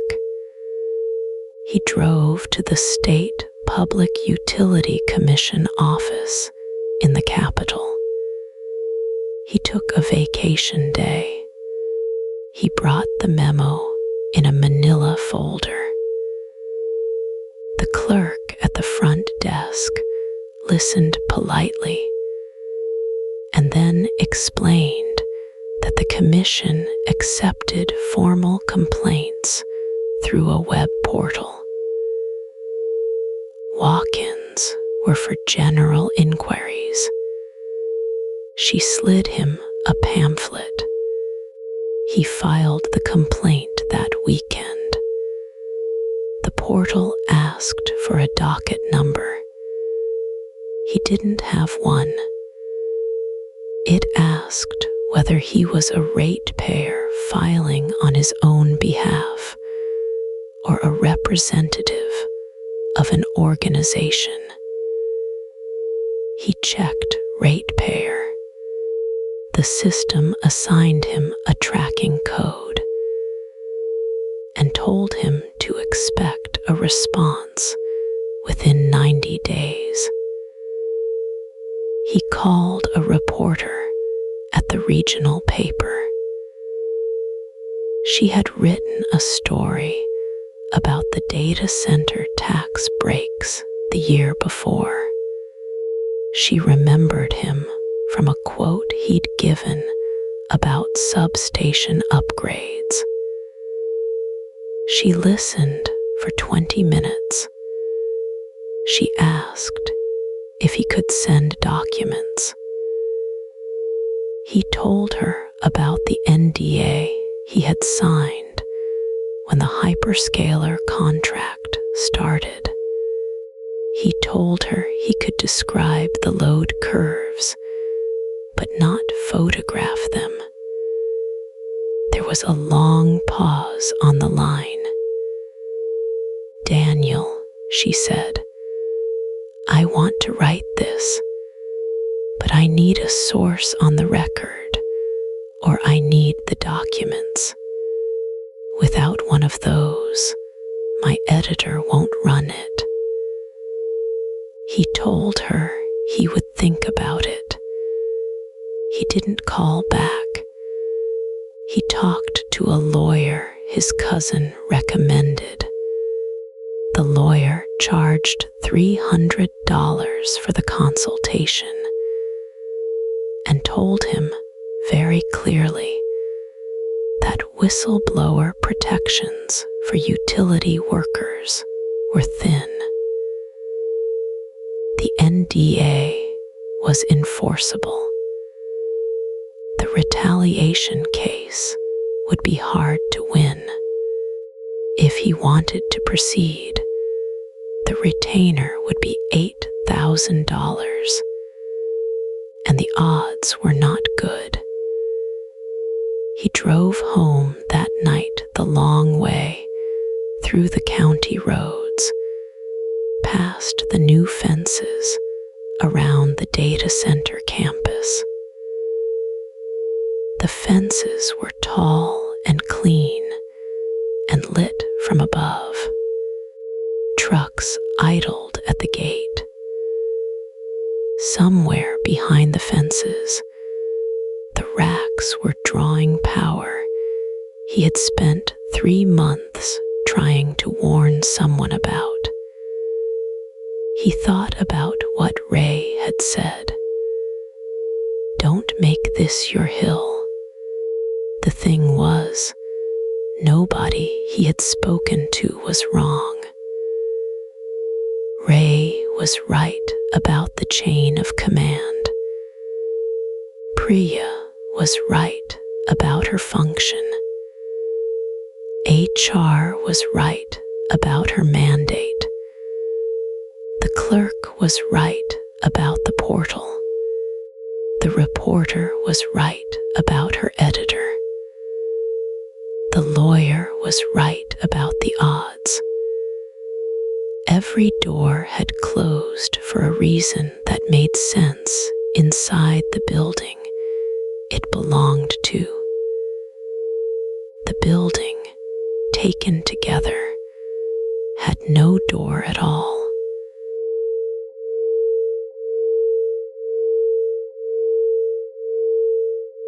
Step away from Daniel for a moment. Step out of the control room at Substation 12. Step into the public record. every regional grid operator in the United States keeps something called an interconnection queue. It is a long, dull spreadsheet. It lists every project that wants to plug into the grid. New solar farms, new gas plants, new factories, new data centers. Each entry has a number, a date, a megawatt request, and a status. The queue is public. Anyone can download it. Almost no one does. In PJM territory, which covers Mason County and 12 other states, the queue began swelling in 2022. By the spring of 2023, it held more than 250 gigawatts of pending requests. That is roughly the size of the entire PJM peak load. Inside that pile, the data center share was growing faster than anything else. PJM's own planning documents said so. Page 41, footnote 12. Anyone could read it. In February 2024, PJM filed a capacity auction report with the Federal Energy Regulatory Commission. The report warned of, in its own words, an increasing risk of resource adequacy shortfalls. By 2026, the phrase did not make the news. It made an industry newsletter. It made a footnote in a Bloomberg story. Then it went quiet. That same month, inside Daniel's utility, a senior planner named Reina Ortiz circulated an internal memo. The memo was 11 pages. It was later released through a public records request filed by a county supervisor. The first sentence read, "Our current load forecast does not reflect the data center pipeline already under contract." The memo listed 7 pending hyperscaler projects in the service territory. It added their requested megawatts. The total was larger than the peak demand of every home and business in 3 counties combined. Reina's memo was forwarded to 4 vice presidents. The email chain also released shows that 2 of them replied. One wrote, "Let's discuss at the next quarterly." The other wrote, "Agreed, but we need to be careful how we frame this externally." The meeting was scheduled for May. It was moved to August. It was moved again to November. By November, 2 more data center contracts had been signed. In April 2024, an engineer at a different utility in Northern Virginia sent a Slack message to a colleague. The message was later quoted in a Washington Post investigation. It read, "We are approving loads faster than we are approving generation. The math does not work. I have said this in 3 meetings." His colleague replied with a single word, "Same." That spring, the consulting firm Grid Strategies published a report called "The Era of Flat Power Demand is Over." The report projected that U.S. electricity demand would grow nearly 5 times faster over the next 5 years than utilities had been planning for. The lead author, John Wilson, told reporters, "Utilities are revising their forecasts upward, but they are still behind reality." The report sat on the desks of state regulators. Some read it. Most filed it. Inside Daniel's utility, an interconnection study for a single proposed data center campus crossed the desk of a transmission engineer named Curtis Hale in June 2024. The campus requested 450 megawatts. Curtis ran the load flow simulation. The simulation showed that under summer peak conditions, with the campus running and one adjacent transmission line out of service, voltage at Substation 12 would collapse. Curtis attached the simulation to his report. He wrote in the conclusion section, "Recommend conditioning approval on completion of the Hanover-Linwood upgrade, currently scheduled for 2028.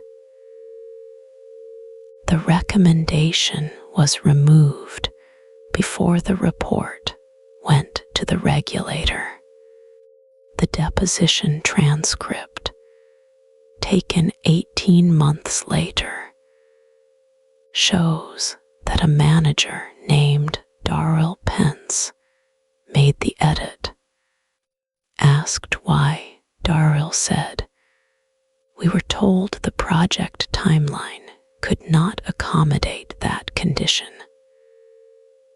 Asked who told him, Darrell said, "I don't recall the specific individual." In July 2024, the North American Electric Reliability Corporation, which monitors grid reliability for the entire continent, issued its long-term assessment. The document used a phrase it had never used before. It said that large portions of the Eastern Interconnection were now at elevated risk of supply shortfalls within 5 years. The cause it named by name was data center load growth. None of these documents were secret. None of them required a leak. They sat in dockets, in filings, in published reports, in Slack channels that anyone with a subpoena could pull. The knowledge was distributed. The action was not. The dates are the part to remember. February April, June, July. Every warning landed before the first contract was signed for the campus that would eventually connect to Daniel's substation.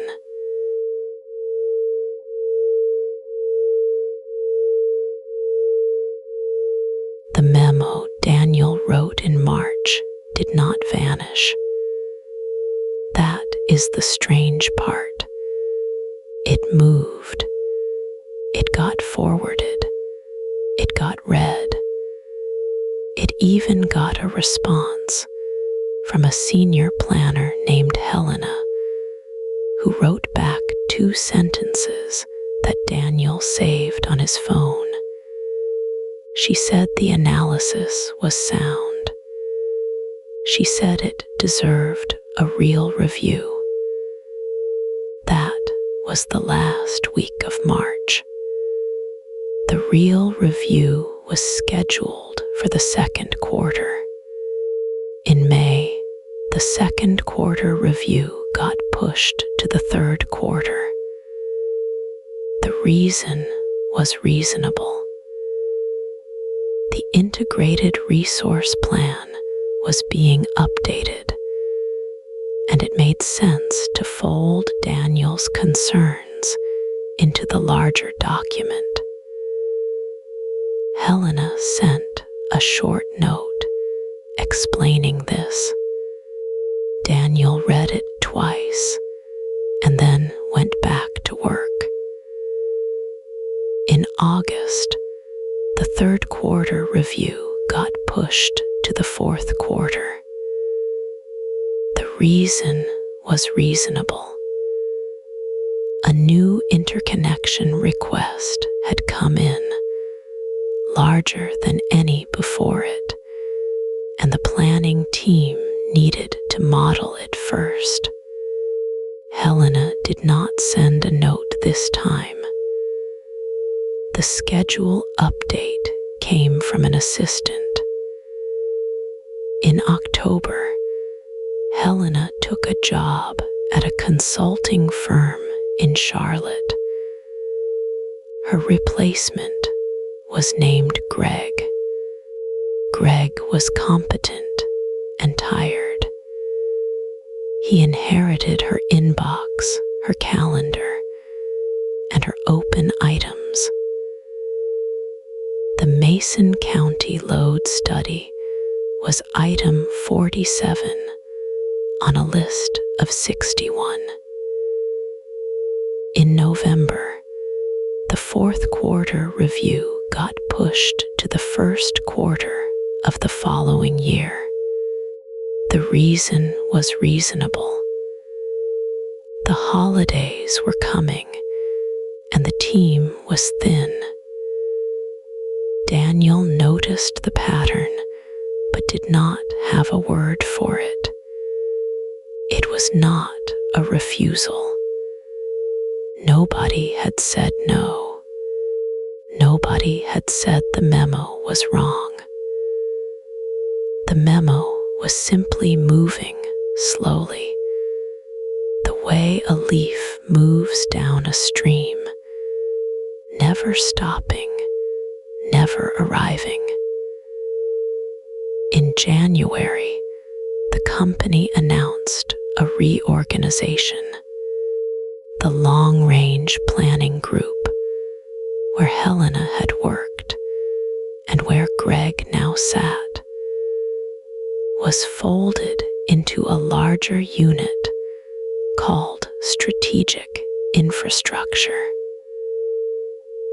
The working group that had been assigned to review Daniel's memo no longer existed as a working group. Its members had been redistributed. The memo was now an item without an owner. In February, the board of directors met.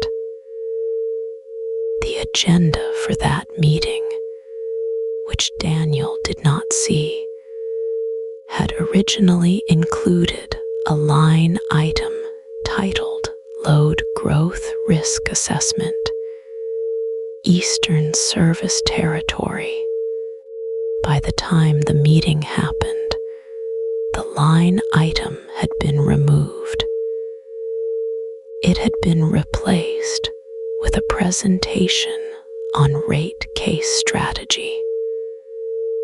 The reason, according to the minutes, was time constraints. In March, a hiring freeze landed. It was not company-wide. It was targeted. The kind of freeze that gets explained in a slide deck about fiscal discipline. The teams that were frozen were the ones that had not generated revenue in the previous quarter. Planning was one of them. Reliability engineering was another. 2 open positions on Greg's team, which had been posted in January, were quietly closed. Daniel learned about this from a friend in HR who told him at a Christmas party 4 months later. The friend said it like it was nothing. Just a freeze. They happen. In April, the new data center campus broke ground. The ceremony was televised. The governor spoke. A vice president from the Hyperscaler spoke. Daniel watched the clip on his phone during his lunch break, sitting in his truck outside Substation 12. The vice president used the phrase responsible growth. Daniel turned the video off before it ended. In May, a second campus was approved. The interconnection agreement was signed on a Tuesday. The signature page listed 3 names. None of them were from the planning group, because the planning group, in its old form, no longer existed. In June, Daniel sent a follow-up email to Greg. He asked politely where the review stood. Greg replied the next day. He said the review was still on the list. He said he would get to it. He said things were busy. The email was 4 sentences long and ended with the phrase, "Appreciate your patience." By September, 18 months had passed since Daniel first wrote the memo. In those 18 months, the utility had approved 7 new large load interconnections in the Eastern Service Territory. The combined demand from those 7 approvals exceeded the total residential demand of 3 counties. None of them had triggered the kind of review Daniel had asked for, because the trigger thresholds had not been updated, because the team that would have updated them had been reorganized, because the review that would have flagged the reorganization had been postponed. No one had lied. No one had hidden anything. The memo was still in the system. You could search for it. You could find it. It just had not moved in a long time, and nobody whose job it was to move it worked there anymore. Daniel kept driving to Substation 12. The hum kept getting louder.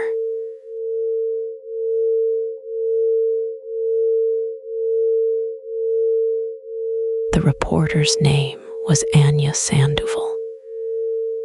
She wrote for an energy trade newsletter that maybe 4,000 people read, most of them lawyers and lobbyists.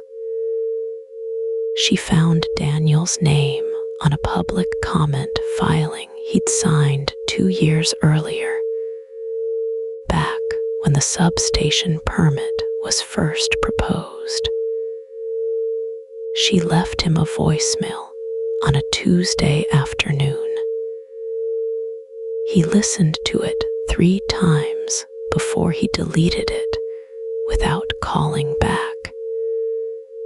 She didn't need him, as it turned out. She had the load curves. She had the interconnection queue. She had a former PJM analyst who would speak on background. By Thursday, she had filed her story. By Friday morning, it was sitting on the front page of the newsletter's website, under a headline that did not use the word crisis or the word failure. It used the word strain. The utility's response came 4 hours later. Daniel saw it first as a push notification on his phone during his lunch break, sitting in his truck outside the substation. He thumbed it open and read it twice. The statement was 3 paragraphs long. The first paragraph said that the utility was proud to serve the growing needs of Mason County and its commercial partners. It said that reliability remained the company's highest priority. It said that recent reporting had mischaracterized routine operational adjustments as something more significant. The second paragraph said the company was committed to a clean, affordable, and resilient energy future. It used the phrase robust planning processes. It said that all interconnection requests were evaluated through a rigorous, transparent framework in coordination with regional grid operators and state regulators. It said that the company welcomed dialogue with all stakeholders. The third paragraph said that while the company could not comment on specific operational details for reasons of security and competitive sensitivity, it wanted to assure customers that any localized variations in service quality represented isolated incidents and were being addressed through ongoing investment in grid modernization. It thanked customers for their continued trust. Daniel set the phone down on the passenger seat. He looked through the windshield at the substation fence, at the new transformer bank that hummed a little higher than the old ones, at the spot where the asphalt had cracked from the weight of the trucks. He didn't recognize anything in the statement. Not one sentence described what he had actually been watching for 18 months. There was no isolated incident. There was a pattern. There was a curve. There were Tuesday nights when the load climbed to numbers the substation had not been designed to carry. And there were mornings when he came in and found the cooling fans on equipment that should not have been hot. None of that was in the statement. None of it would be.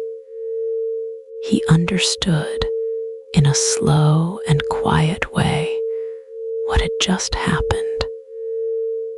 The story had been told.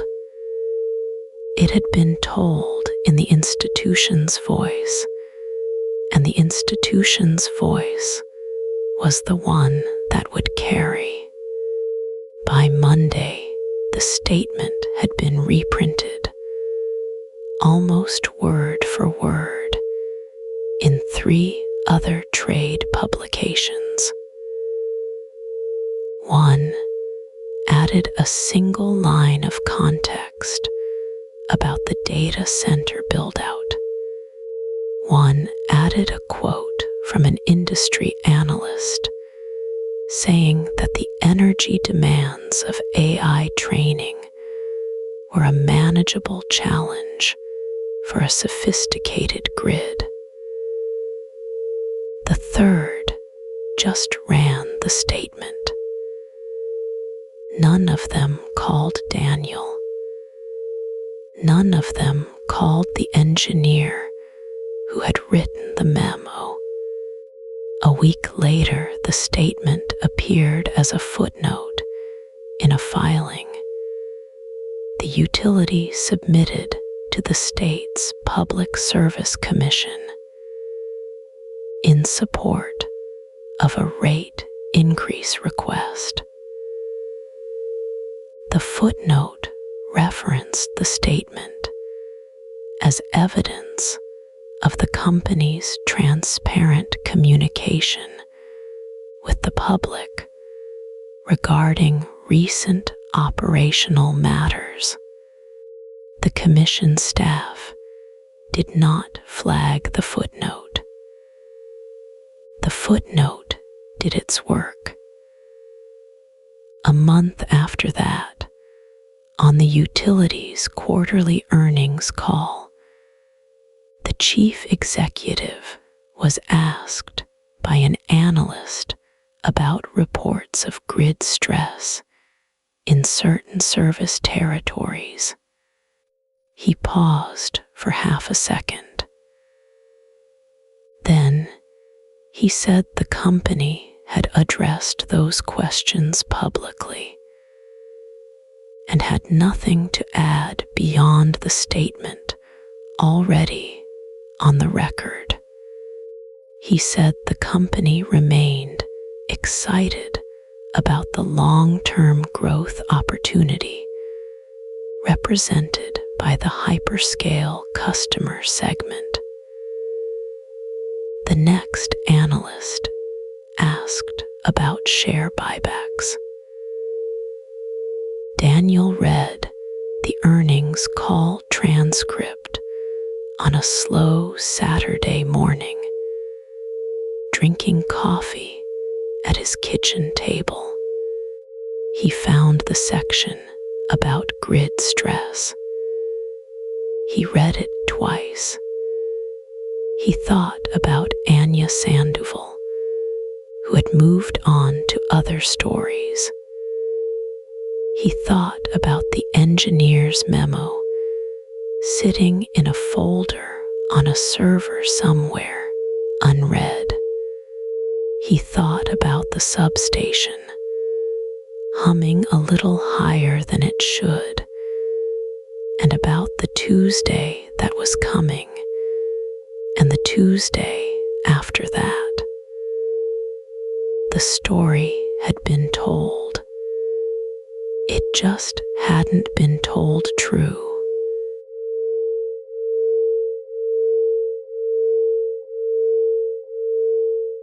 There is a building in Washington, D.C., on 1st Street Northeast. It is square and pale and easy to miss. Inside that building sits the Federal Energy Regulatory Commission. 5 commissioners, a few hundred staff. They oversee the wholesale electricity markets that move power across most of the country. FERC is supposed to be the grown-up in the room. When a large new customer wants to plug into the grid, FERC has rules. When a utility wants to raise rates, FERC reviews the filing. When a regional grid operator like PJM changes how it counts capacity, FERC has to sign off. The whole system rests on the idea that someone, somewhere, is reading the paperwork. Daniel had always believed this. He had to. He worked inside the machine.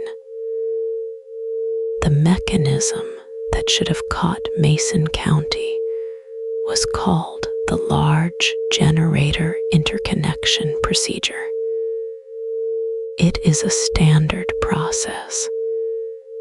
Any new generator over 20 megawatts files a request. Any new load of similar size triggers a study.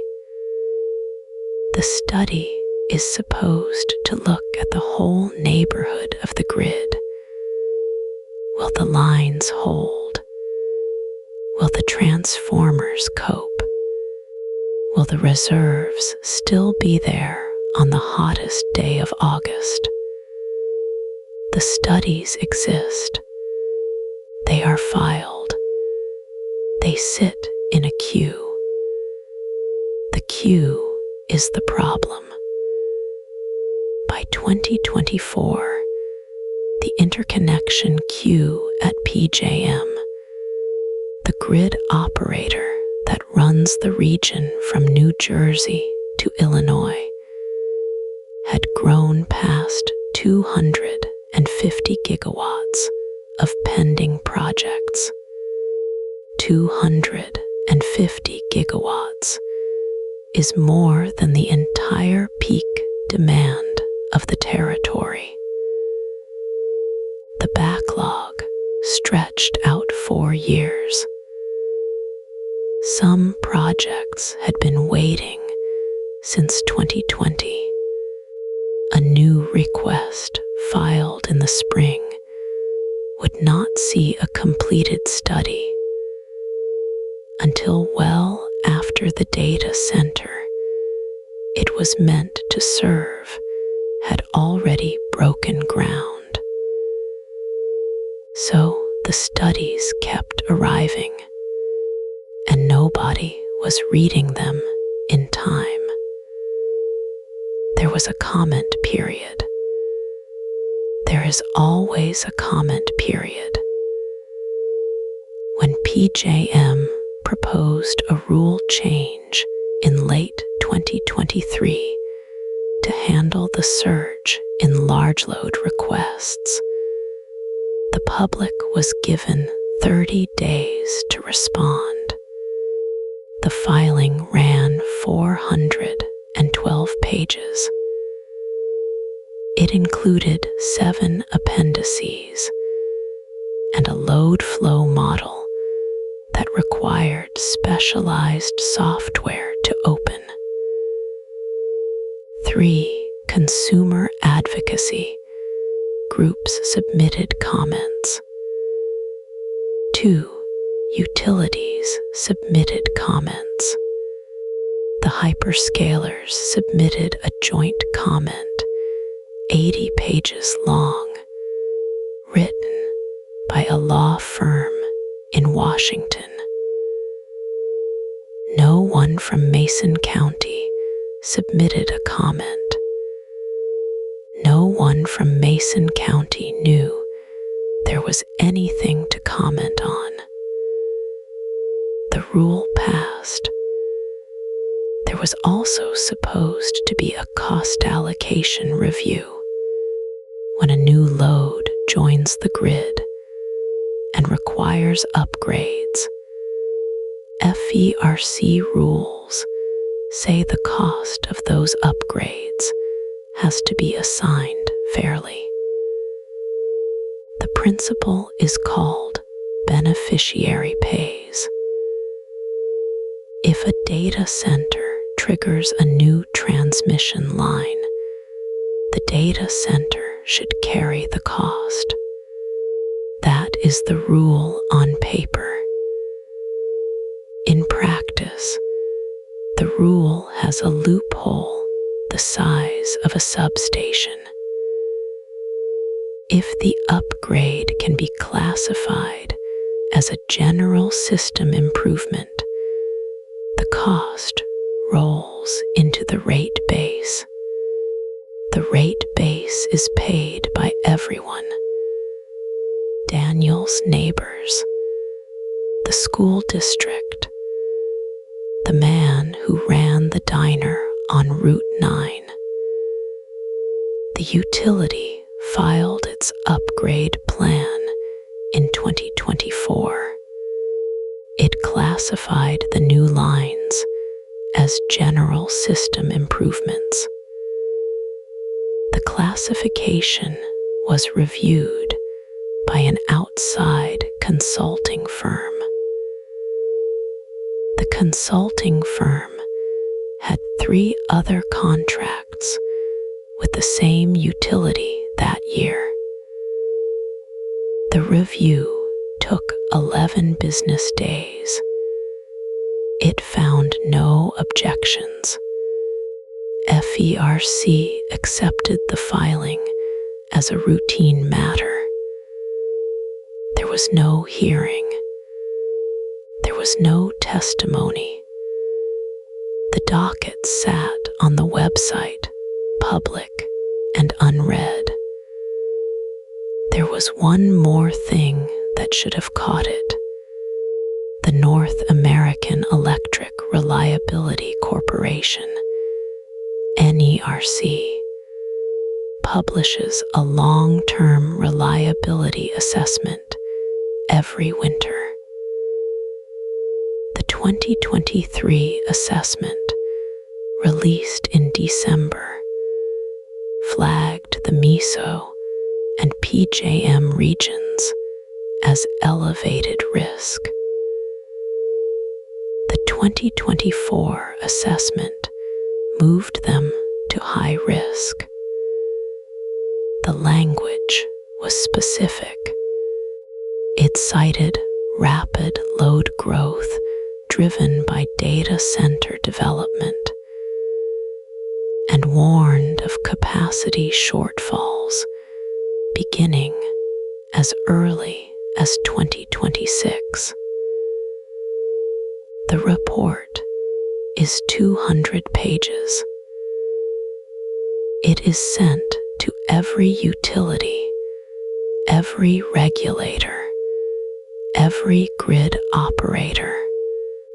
It is also sent to Congress. No hearings followed. No emergency rule. No pause on new interconnection approvals.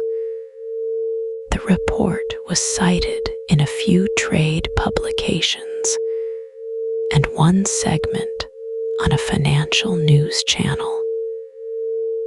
Then the news cycle moved on. Daniel did not know any of this in real time. He learned it later, the way most people learn these things, from a reporter who came to the county after the lights had already gone out. The reporter showed him the dockets on a laptop, scrolling through page after page of approvals he had never seen. He stared at the screen for a long time. The paperwork had all been filed correctly. That was the worst part.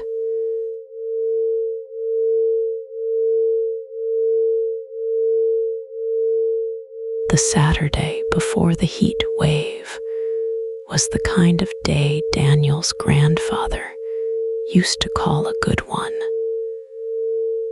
The sky over Mason County was pale blue, almost white at the edges, and the air smelled like cut grass and charcoal lighter fluid. Daniel woke up at 6, the way he always did, even on the days he didn't have to. His body had been keeping shift hours for 22 years. It didn't know how to sleep in anymore. He stood at the kitchen window in bare feet. The coffee pot ticked and hissed behind him. Outside, a mourning dove sat on the power line that ran from the pole to the side of the house. Daniel watched it for a while. He thought, without really thinking it, that the line was holding steady. The little dip in the wire, the slight sway, everything in its place. His wife, Carla, came in wearing her gardening shirt. She kissed the back of his neck and poured herself a cup. They didn't talk much. They didn't need to. She set out the cutting board and started slicing tomatoes for the potato salad. The knife made a soft, clean sound against the wood. Their daughter, Hannah, was 9. She came down the stairs in her swimsuit with a towel already around her shoulders, even though the cookout wasn't until 2. She asked if she could fill the kiddie pool early. Daniel said yes. He went out to the side of the house and turned the spigot. The water came out cold and clear and loud against the blue plastic. Hannah sat on the grass and waited for it to fill, her chin on her knees. Daniel walked the yard. He did this every Saturday. He checked the gutters. He checked the fence post that always leaned a little after winter. He checked the meter on the side of the house, more out of habit than concern. The little disc spun the way it had spun for years. He tapped the glass with one knuckle, the way his father used to tap a barometer. By noon, the cousins started showing up. His brother Ray pulled in with a cooler full of beer and a tray of chicken thighs his wife had marinated overnight.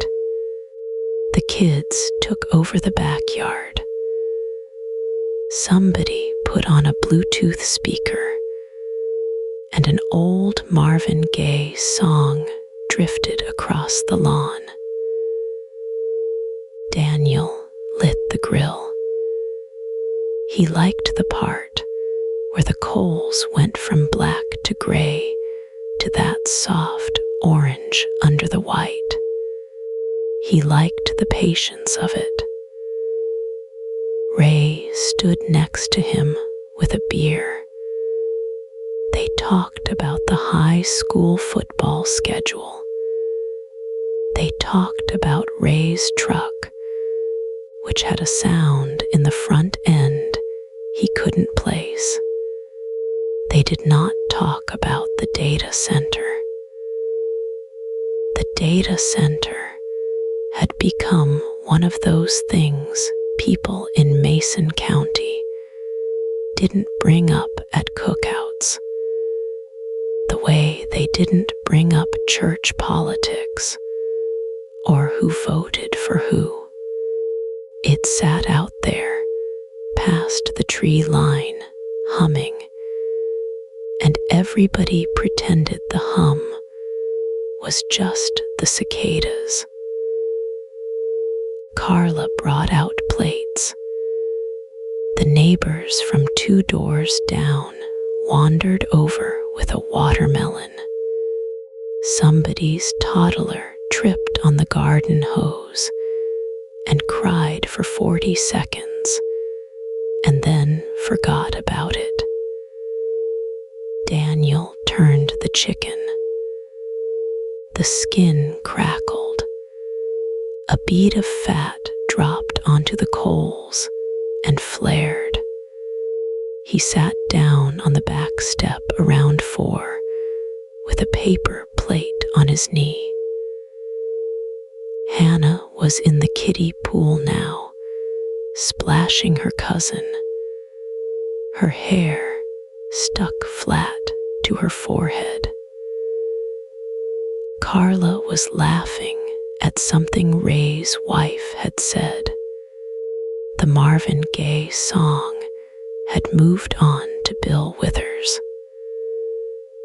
The sun was starting its slow lean toward the west, and the light on the grass had that thick, late afternoon gold to it.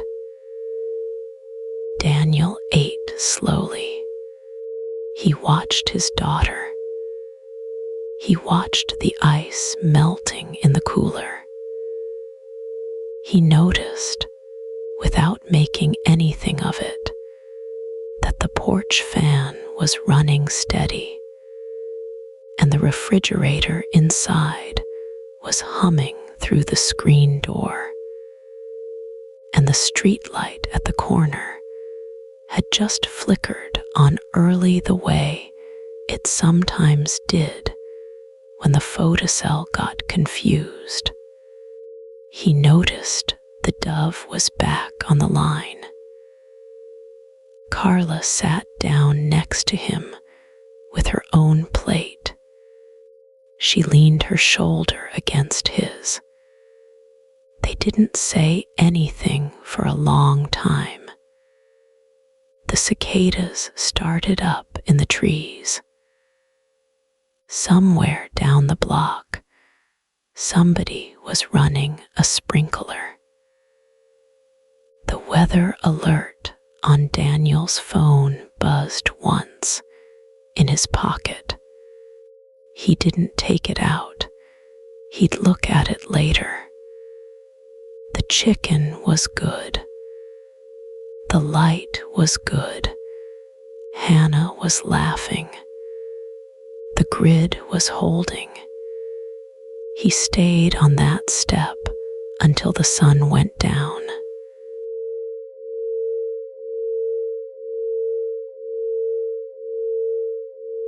The hum stopped at 2, 2:47 in the afternoon. Daniel heard it the way you hear a refrigerator stop in a kitchen at night. The absence of a sound you didn't know you were listening to. He was standing in the gravel lot outside Substation 12, holding a paper coffee cup that had gone cold an hour ago. The big transformer to his left, the one they called Old Number 3, had been humming since 1978. Now it wasn't. The cicadas in the tree line kept going. The wind kept going. Everything natural kept on doing what it did. Only the man-made hum had stopped. His radio crackled. The dispatcher's voice was thin and careful. She said the words rolling outage like she was setting down a glass that might break.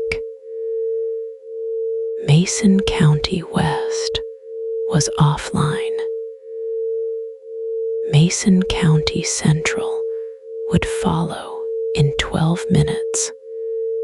After that, the operator would rotate down the list, county by county, until the load came back into balance. Daniel knew what that meant because he had read the memo 18 months ago. The one nobody answered. The grid couldn't carry the data center and the heat wave at the same time. Something had to give. The operator had decided what would give, and it wasn't the data center. The contract didn't allow it. The data center had a firm service agreement. The neighborhoods did not. He got in his truck and drove toward town. The first thing he saw was a traffic light dark at the intersection of Route 9 and Pine. A woman in a blue Honda was edging through it, one hand on the wheel, one hand up to wave thanks. A pickup waved back. People still knew how to do this. For now, the Dollar General was dark. The sign on the door said closed, no power in marker on a paper plate. A man in a yellow vest stood outside with his arms crossed. Inside, Daniel knew, the freezers were already starting their slow climb. Ice cream first, then milk, then the chicken in the back. By tomorrow morning, the manager would be throwing thousands of dollars into a dumpster, and the corporate office would not reimburse him because the outage was, in the language of the contract, an act of the grid. He passed the elementary school. The buses were lined up early. Someone had made the call to send the kids home. Daniel thought about the air conditioning in those classrooms and the kids who lived in trailers where there was no air conditioning at all, and the heat index that the radio had said would touch 109 by 4 o'clock. the senior apartments on Walnut Street, an ambulance was already in the lot. Daniel didn't stop. He didn't have to. He knew what was happening inside. Oxygen concentrators ran on wall current. So did the little pumps that pushed insulin. So did the chair lifts and the nebulizers and the small white machines that kept Mrs. Hadley's husband breathing at night. The backup batteries on those machines lasted 4 hours. Some of them lasted 12 miles north, behind a chain link fence and a berm of fresh grass. The data center hummed on. Its chillers ran. Its racks blinked their small green lights. Somewhere inside, a training run continued, burning through a quantity of electricity that would have powered Mason County for a week in 1995. The training run could not be paused without losing the checkpoint. The checkpoint was worth, on the company's internal books, more than the county's annual tax revenue. Daniel pulled over by the river bridge and sat with the engine running and the air conditioning on, because his truck still had power, and he felt ashamed of that, and he kept it on anyway. The radio said the outage would rotate every 90 minutes. 90 on, 90 off, county by county, until the heat broke or the load dropped. The heat was not going to break for 4 days. He thought about the memo. He thought about the interconnection cue nobody read. He thought about the rate case where the utility had promised that the new load would be paid for by the new load, and how that promise had quietly become a different promise, which was that the new load would be paid for by everyone in dollars and in heat and in the small machines that kept old people alive. The hum did not come back, not that afternoon, not at Substation 12. Daniel put the truck in gear and drove toward the senior apartments because he had a generator in the bed, and one generator was not enough, but it was what he had.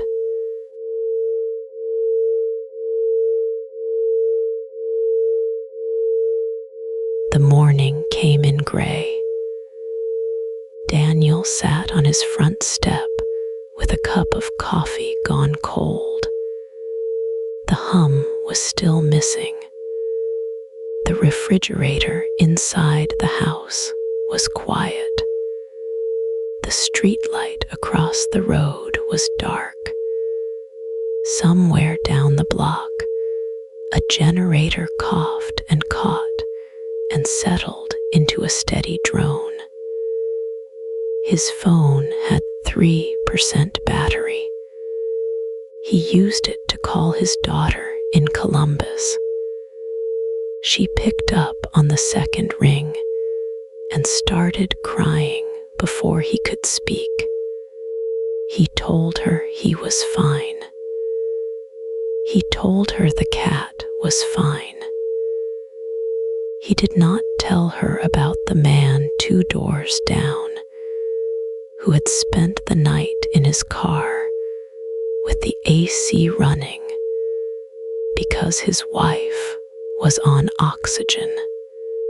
At 9 in the morning, the utility held a press conference in the parking lot of their regional office. Daniel watched it on his neighbor's truck radio. The CEO wore a blue button-down with no jacket. He said the words, "unprecedented load event," twice. He said the words, "thermal stress" on aging assets. He thanked the line crews. He did not say the name of the data center campus, 8 miles east, the one that had pulled 400 megawatts the night the grid folded. A reporter asked if the new hyperscaler load had contributed. The CEO said the investigation was ongoing. By noon, the local news van was parked at the volunteer fire station, handing out bottled water. A young woman with a microphone interviewed an elderly man whose insulin had spoiled in his dark refrigerator. He held up the vial like evidence. The footage ran on the 6 o'clock broadcast in 3 cities. By the next night, it had been replaced by a story about a school board meeting. Daniel drove to the hospital to check on his sister-in-law. The parking lot was full of idling cars. Inside, the lobby smelled like diesel from the backup generators that had been running for 31 hours straight. A nurse told him the dialysis unit had moved patients to a hospital 2 counties over. 3 people had not made the trip in time. She did not say what that meant. She did not have to. The class action filings started that afternoon. A firm out of Cincinnati announced a suit against the utility on behalf of residential customers. A second firm, this one from Washington, filed against the data center operator and 2 of its tenants. The complaint used the phrase foreseeable and concealed load growth. It ran 94 pages. Daniel read the first 6 on his phone at a gas station that had power because it sat on the same feeder as the courthouse. The Public Utility Commission announced an inquiry on Thursday.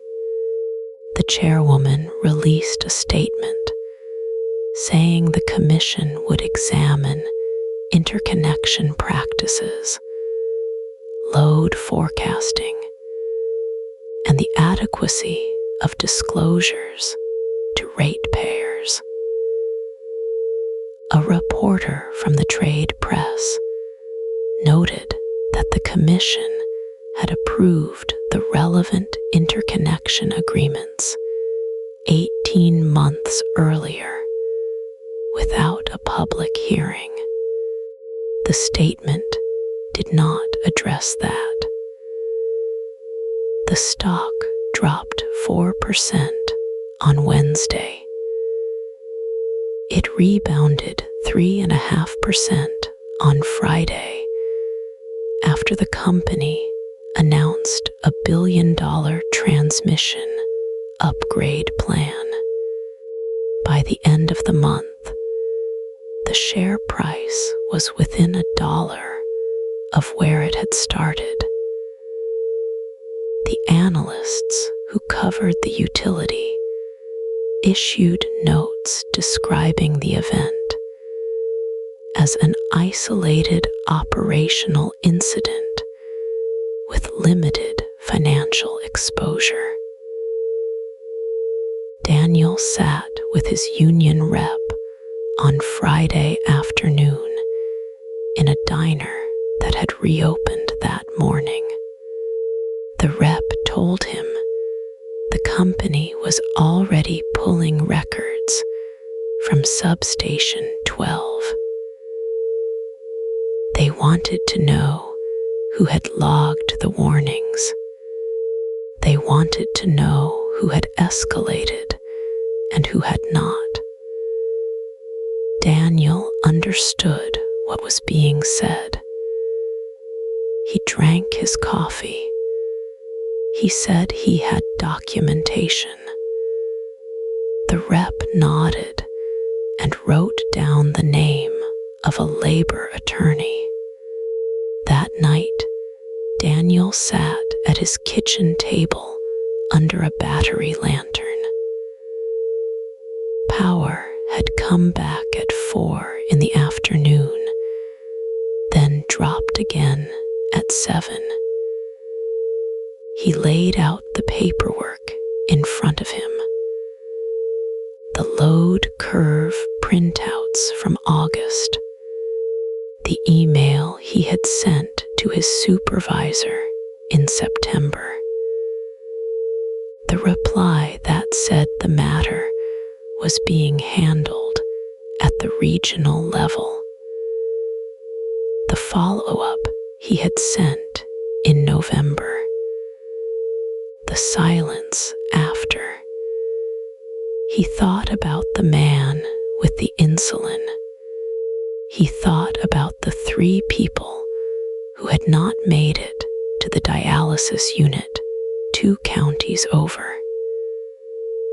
He thought about the press conference and the words, unprecedented load event, and how nothing about this had been unprecedented to anyone who had been watching the meters. Outside, somewhere down the street, another generator started up. The sound of it carried in the dark like a small, stubborn engine refusing to give the night back.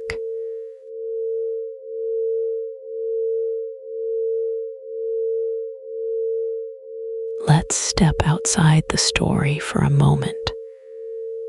Daniel is not a real person. Mason County, as you've heard it described, is a place I've built for you out of small pieces of many real places. Substation 12 does not exist by that name, but the strain you've been listening to, the load curves that climbed in the middle of the night, the quiet approvals, the rolling outages during a heat wave. Those parts are drawn from something that has actually been happening in the United States and in Ireland and in parts of the world where the buildout has moved faster than the wires. Northern Virginia is the clearest example. The cluster of counties just west of Washington, D.C., known to the industry as Data Center Alley, sits inside Loudoun County and its neighbors. By 2023, this small stretch of land was carrying roughly 70% of the world's internet traffic on any given day. The local utility, Dominion Energy, told regulators that year that it was facing demand growth it had never seen in its history. In a July 2022 letter to customers, Dominion warned that it might not be able to connect new data centers in eastern Loudoun County for years. The reason was simple. The transmission lines could not carry the load. In 2024, Dominion filed updated forecasts with Virginia state regulators, showing that its expected peak demand would nearly double over the next 15 years. Most of that growth came from data centers tied to artificial intelligence training and inference. The Virginia State Corporation Commission, which reviews utility rate cases, began hearing from residential customers who were watching their bills climb. The question of who pays for the new substations and the new transmission lines became a live political fight. PJM Interconnection, the grid operator that manages electricity for 13 states, and the District of Columbia, ran its annual capacity auction in July 2024. The clearing price came in at more than 800% higher than the previous year. The total cost passed to customers across the PJM footprint rose by about $14.5 billion in a single auction. PJM's own filings cited rising data center demand and the retirement of older coal plants as the main drivers. In Ireland, the situation arrived earlier.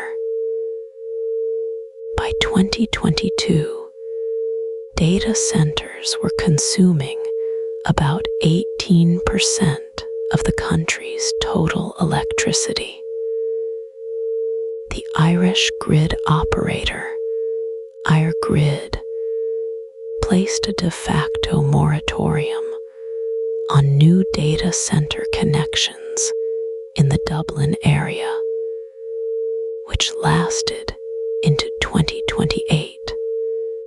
The Central Statistics Office of Ireland confirmed in 2023 that data center electricity use had surpassed the electricity use of all urban homes in the country combined. In September 2024, Constellation Energy announced it would restart Unit 1 of the 3 Mile Island nuclear plant in Pennsylvania, the same site of the 1979 partial meltdown. The buyer of the power, under a 20-year agreement, was Microsoft. The plant was renamed the Crane Clean Energy Center. The restart was scheduled for 2028. In Memphis, Tennessee, xAI brought its Colossus supercomputer online in 2024. To power the facility, the company installed natural gas turbines on site. Local residents in the Boxtown neighborhood, a historically Black community with documented air quality problems, filed complaints with the Shelby County Health Department. The Southern Environmental Law Center sent a notice of intent to sue in 2024, arguing the turbines were operating without proper Clean Air Act permits. Fatih Birol, the head of the International Energy Agency, said in early 2024 that electricity demand from data centers, artificial intelligence, and cryptocurrency could double globally by 2026. His agency's report estimated that data centers alone could consume as much electricity as the entire country of Japan within that window. The rolling outages in our story, the ones that fall on Daniels County during the heat wave, did not happen exactly as described in any one place, but brownouts and emergency demand reductions tied to grid strain have been documented across the ERCOT footprint in Texas, across PJM during winter storms, and in parts of the Phoenix metropolitan area where water for cooling has become its own constraint. The Arizona Department of Water Resources confirmed in 2023 that the Phoenix area would not approve certain new housing developments because the groundwater was already committed. The failure mode you've been listening to is not a single event. It is a pattern. A grid built for 1 century is being asked very quickly to serve the demands of another. The engineers know. The regulators know. The utilities have said so in their own filings. What happens next depends on choices that are being made right now in rate hearings and interconnection queues and county zoning meetings that almost nobody attends. We'll return to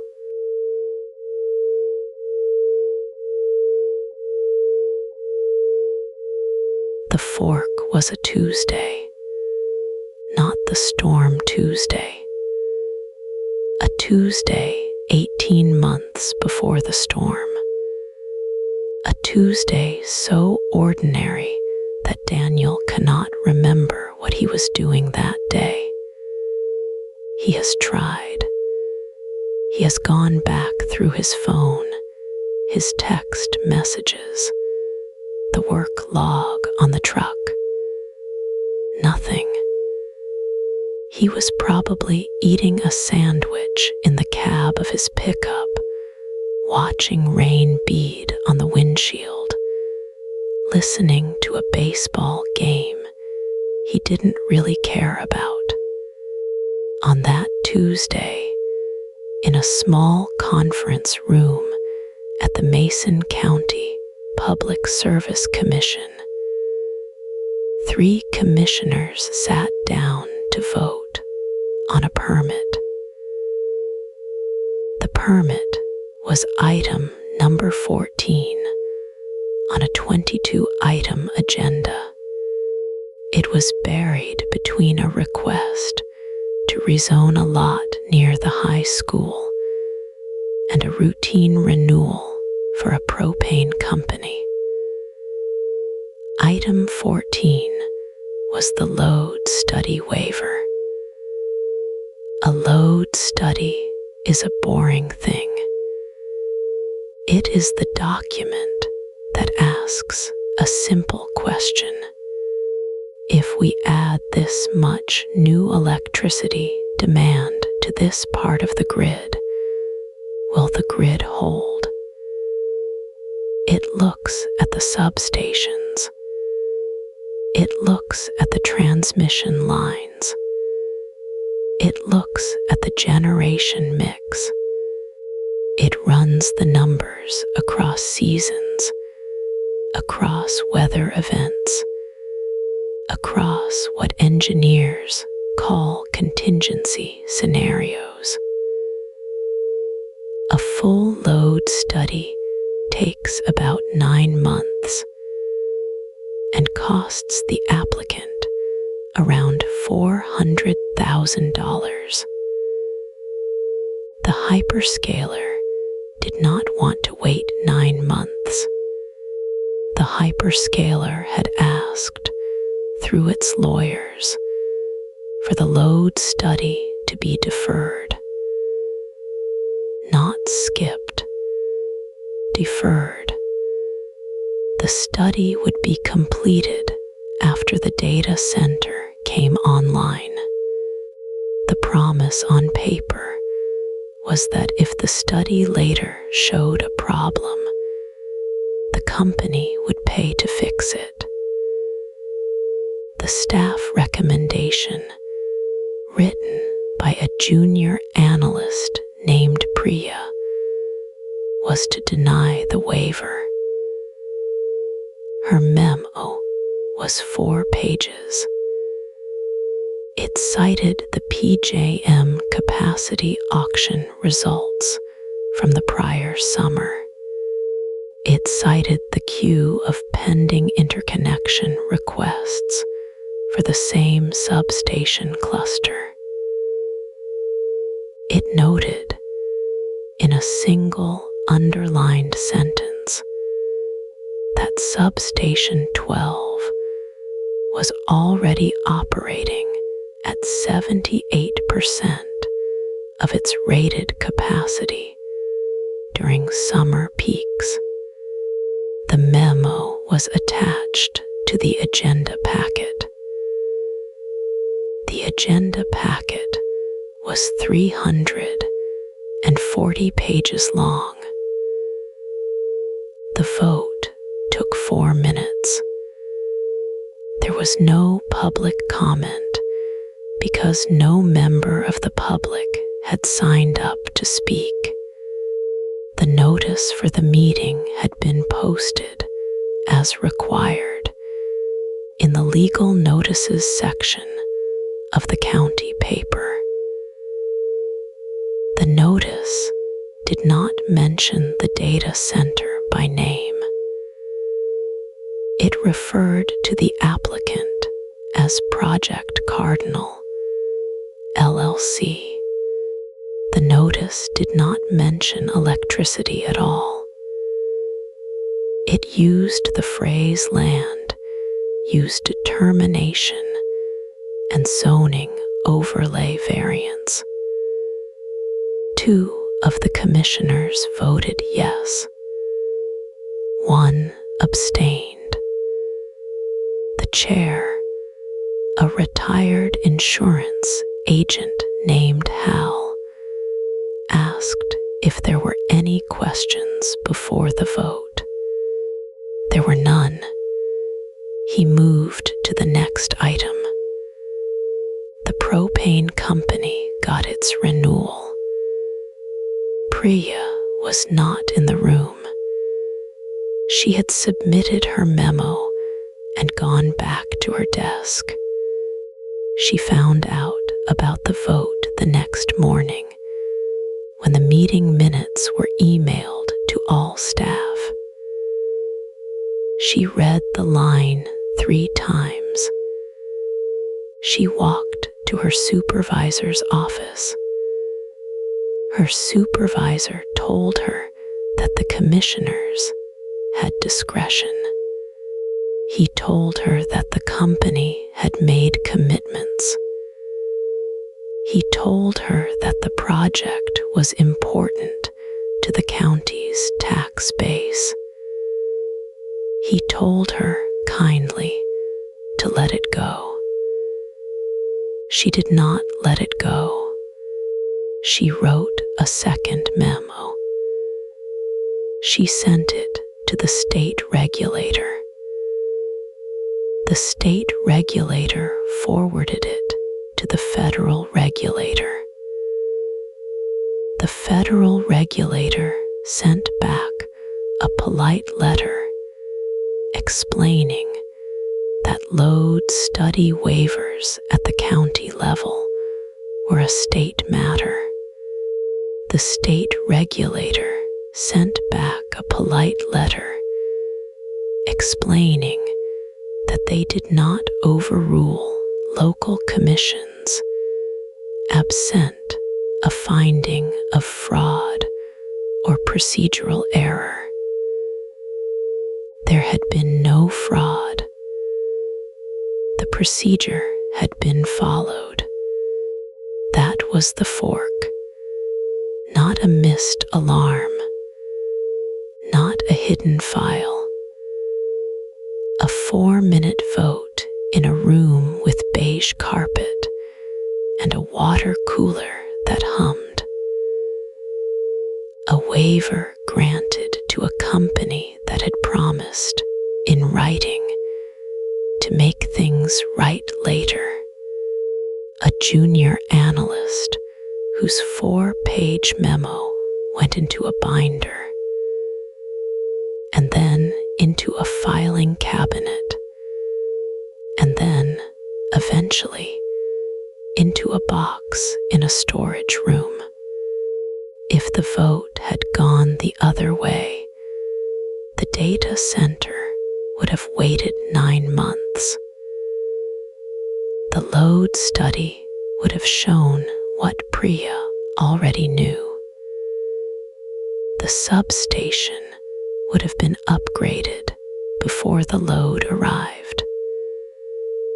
The transformers Daniel watched fail in the heat would have been larger, newer, rated for what was coming.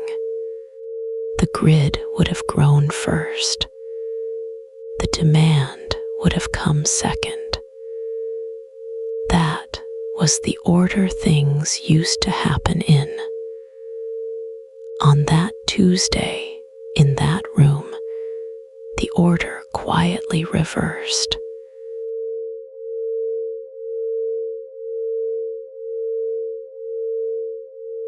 After the lights came back, after the freezers were emptied and the funerals were small and quiet, Daniel started keeping a folder.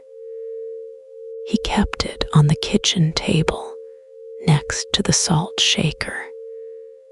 Inside the folder were printouts. Letters, mostly, public testimony, memos that had been filed and forgotten. He read them at night when he could not sleep, which was most nights now. first letter in the folder was from a woman named Ann Bennett. She lived in Prince William County, Virginia. In the spring of 2024, she stood up at a county board meeting and read from a single sheet of paper. She said the data center buildout was outpacing the grid. She said the substations were going up faster than the transmission lines that fed them. She asked the board to slow down. She was 61 years old.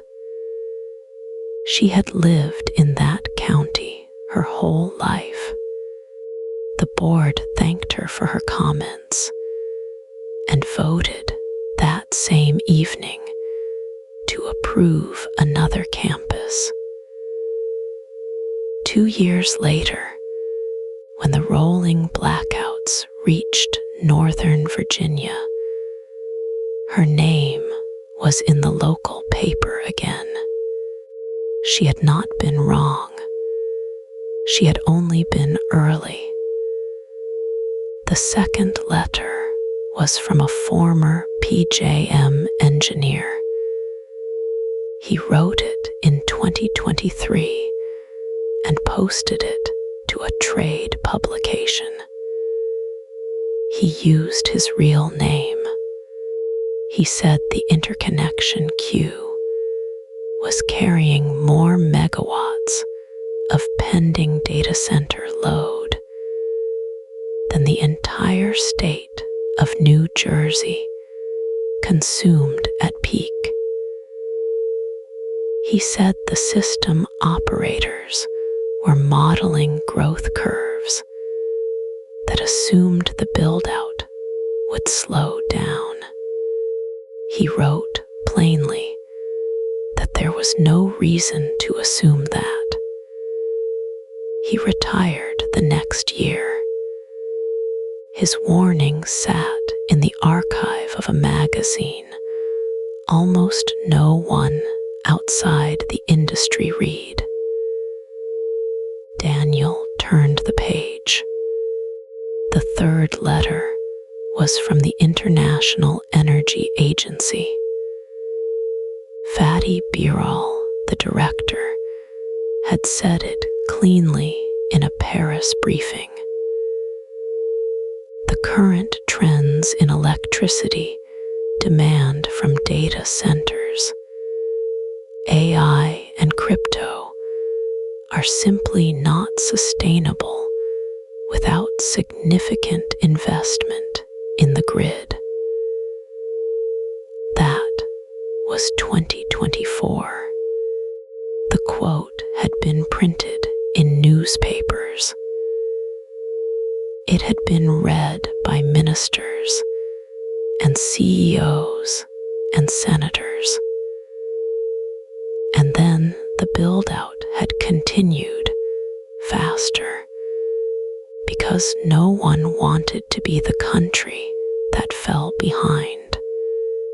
There was a memo from a hydrologist in Arizona. She had written to the Maricopa County Water Board about the cooling demands of a proposed campus near Phoenix. She had laid out the aquifer numbers in plain arithmetic. She had not been angry. She had only counted. The campus was approved. The aquifer kept dropping. By the time Mason County went dark, 3 Arizona towns were already trucking in drinking water. There was a letter from a coal plant worker in Ohio. He had been told in 2022 that his plant would close in 2025. In 2024, The closure was pushed to 2028. He wrote to his union newsletter. He said, "They are keeping us open to power the machines. I do not know if that is a promotion or a sentence."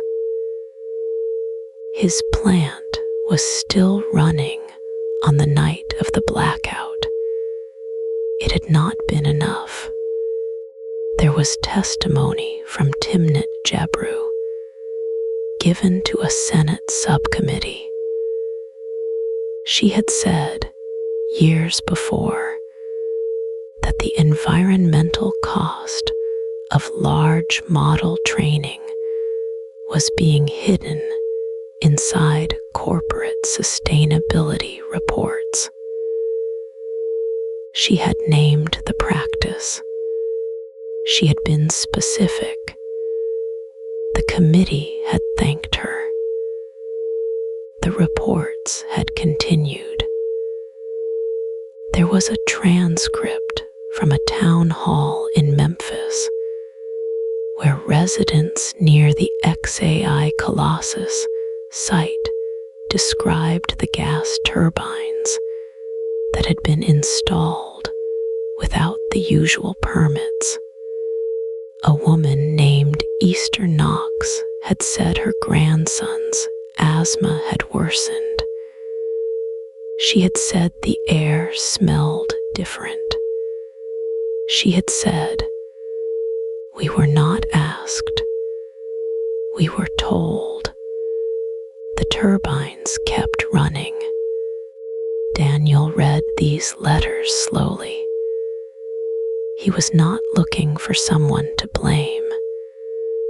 He had stopped doing that a few months after the funerals. He was looking for the shape of the thing.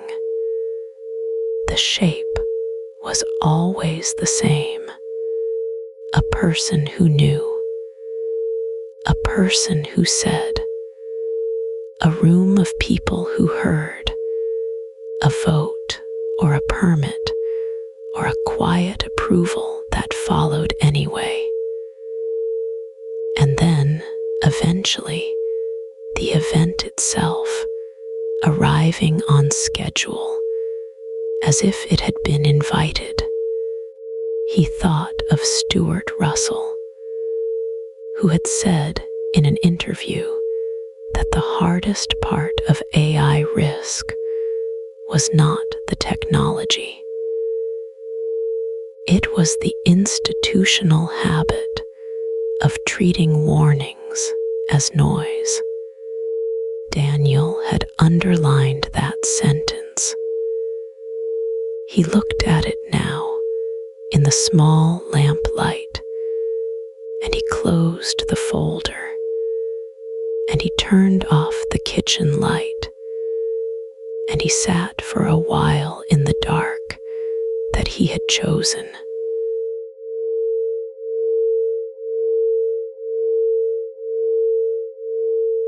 Picture Mason County on a Tuesday morning in a different version of this story. The same hyperscaler still came to town. The same press release still went out, with the same governor smiling next to the same vice president of infrastructure. The tax breaks still happened, more or less. The ribbon was still cut. Daniel still drove out to Substation 12 in the same truck, with the same thermos of coffee that never quite stayed hot. The only thing that changed in this version was what happened after Sarah wrote the memo. In this version, someone read it. Not a hero, not a senator, just a mid-level planner at the utility who decided on a Wednesday in March to walk it up one more floor than she was supposed to.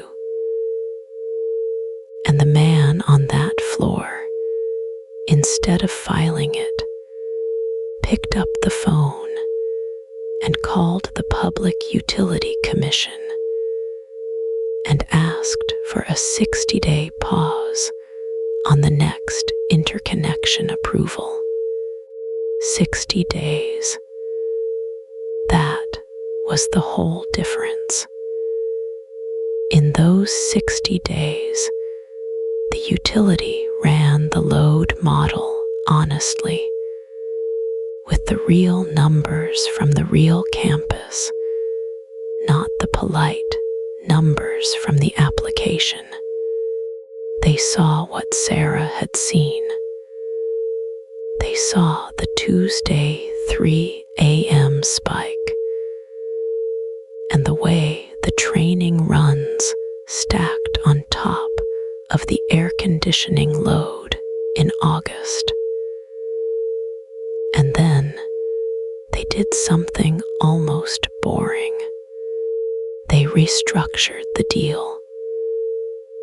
The hyperscaler still got to build, but the contract said the campus had to bring its own firm capacity for the first 5 years and pay into a grid upgrade fund for the next 10 and accept curtailment during declared heat emergencies. The company complained. The company threatened to go to Ohio. And then the company signed because every other state was starting to ask the same questions, and there was nowhere left to run that didn't have a Sarah in it. In this version, 3 Mile Island still restarted.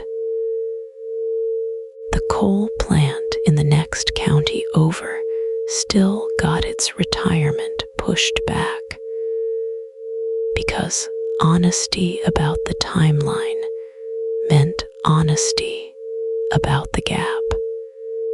But the gap got named, and named gaps get filled.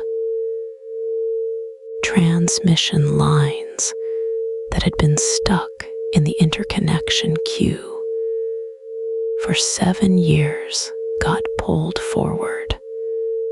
The PJM capacity auction in 2025 still cleared at a frightening price, but the money went somewhere useful instead of just into a shareholder letter. Daniel noticed it in small ways.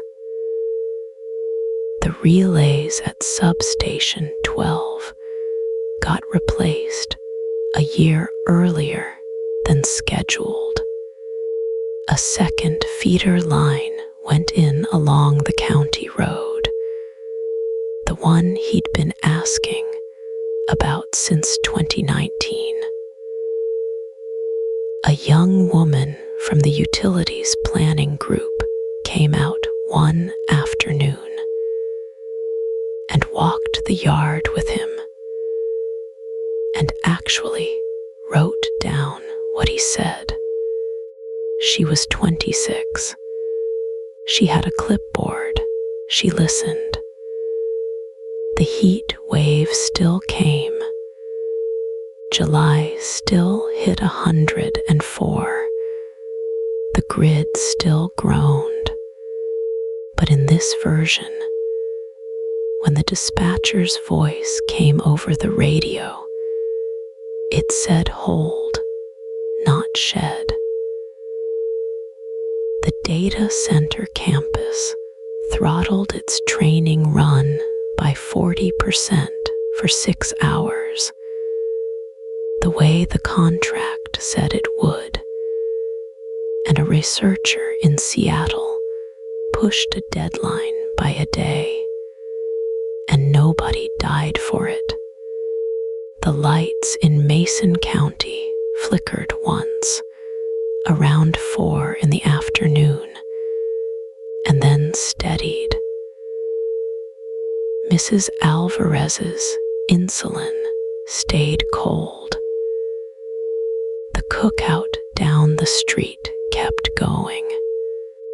Daniel finished his shift and drove home, and did not, that night, sit on his porch wondering what he could have done.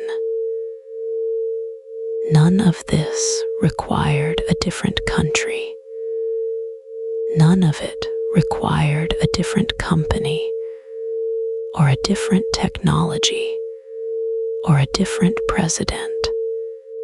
It required one memo to be read, and one phone call to be made, and one 60-day pause to be honored, and one contract to be written with the real numbers in it. The engineers existed. The math existed. The laws existed, mostly. Fatih Birol had already said, in Paris, what the numbers were going to do. The interconnection queue was already public. The warnings were already on the record.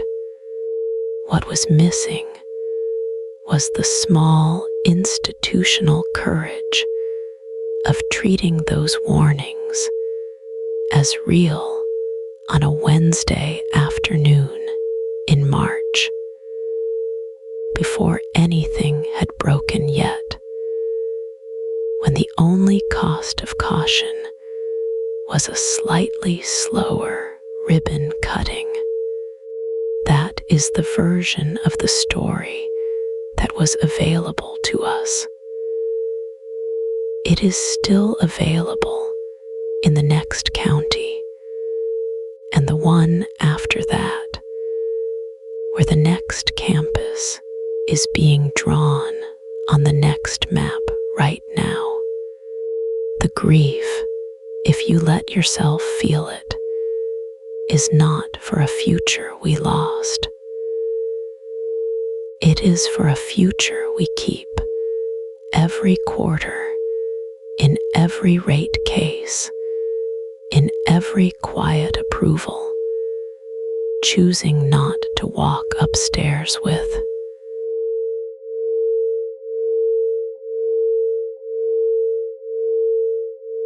So here we are, near the end.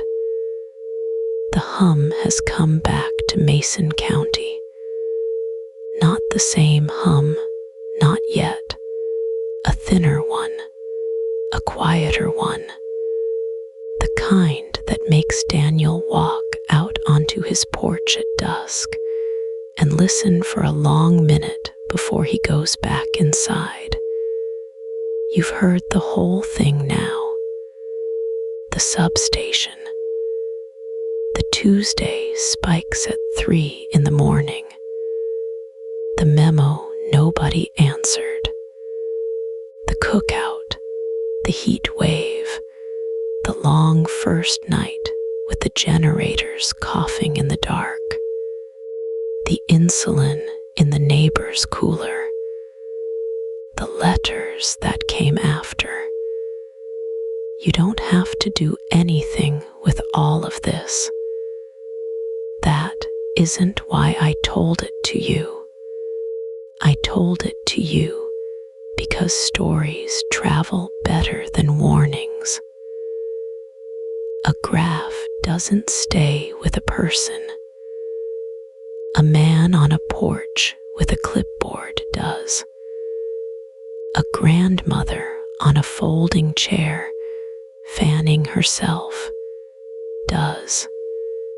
The smell of a transformer that has been pushed too hard does. Your mind holds those things even while the rest of you is letting go for the night. The thing about this kind of failure is that it doesn't arrive. It accumulates.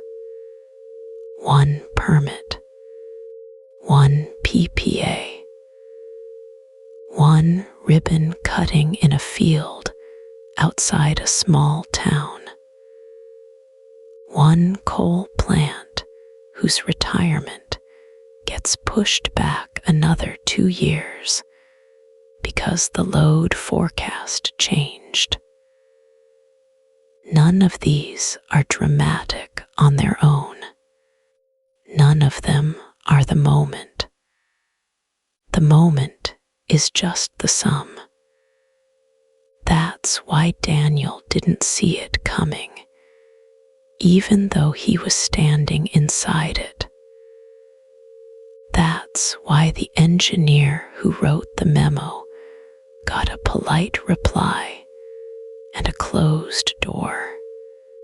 That's why the residents near the substation kept paying their bills and trusting that someone, somewhere, was watching the whole picture. Most of the time, in most places, someone is, until they aren't.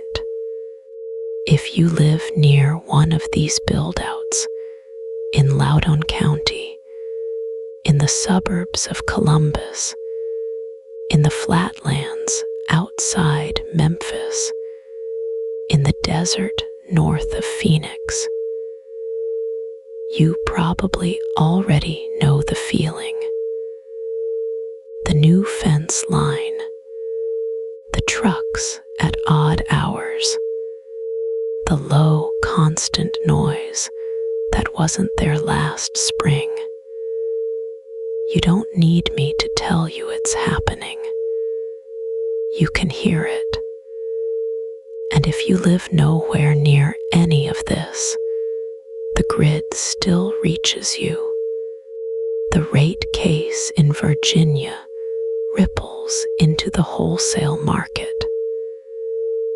The gas turbines in Memphis change the math in Tennessee. The aquifer in Arizona is connected to a lot more than Arizona. We share the wires. We share the water. We share the bill. I'm not going to tell you what to do about it. You're tired. You've worked all day. You came here to rest, not to be handed a task. The people who need to act on this, the regulators, the grid operators, the utility commissioners, the planners at PJM and ERCOT, they know. They've known for a while. Whether they move in time is a question the next few years will answer. Not us. Not tonight. What I'll say is this. You know something now that you didn't know 2 hours ago. You know what a load curve is. You know what a substation sounds like when it's healthy and what it sounds like when it isn't. You know the name of one fictional man in one fictional county. And you know that the real version of him exists in 100 real places, watching a real screen, hoping the numbers hold. That knowledge is small. It doesn't feel like much, but it's how anything ever changes, one person at a time, learning to notice the quiet things. The hum, the flicker, the letter that comes instead of the phone call, the Tuesday at 3 in the morning, You can let all of it go now. Daniel is fine. The lights are on in his kitchen. His granddaughter is asleep on the couch with a book on her chest. The grid is holding tonight in the story, and probably where you are too. Tomorrow there will be more meetings, more permits, more decisions made in rooms most of us will never see. And there will be people in those rooms, ordinary ones who care. There usually are. Rest now. Let your shoulders drop. Let the day go. The story is over, and you are safe in your bed. And the only thing left for you to do is breathe slowly and close your eyes. Subscribe for a new AI story every night. One tap, and something fascinating is waiting for you tomorrow. Sweet dreams. A story to fall asleep to and wake up from. Sweet dreams.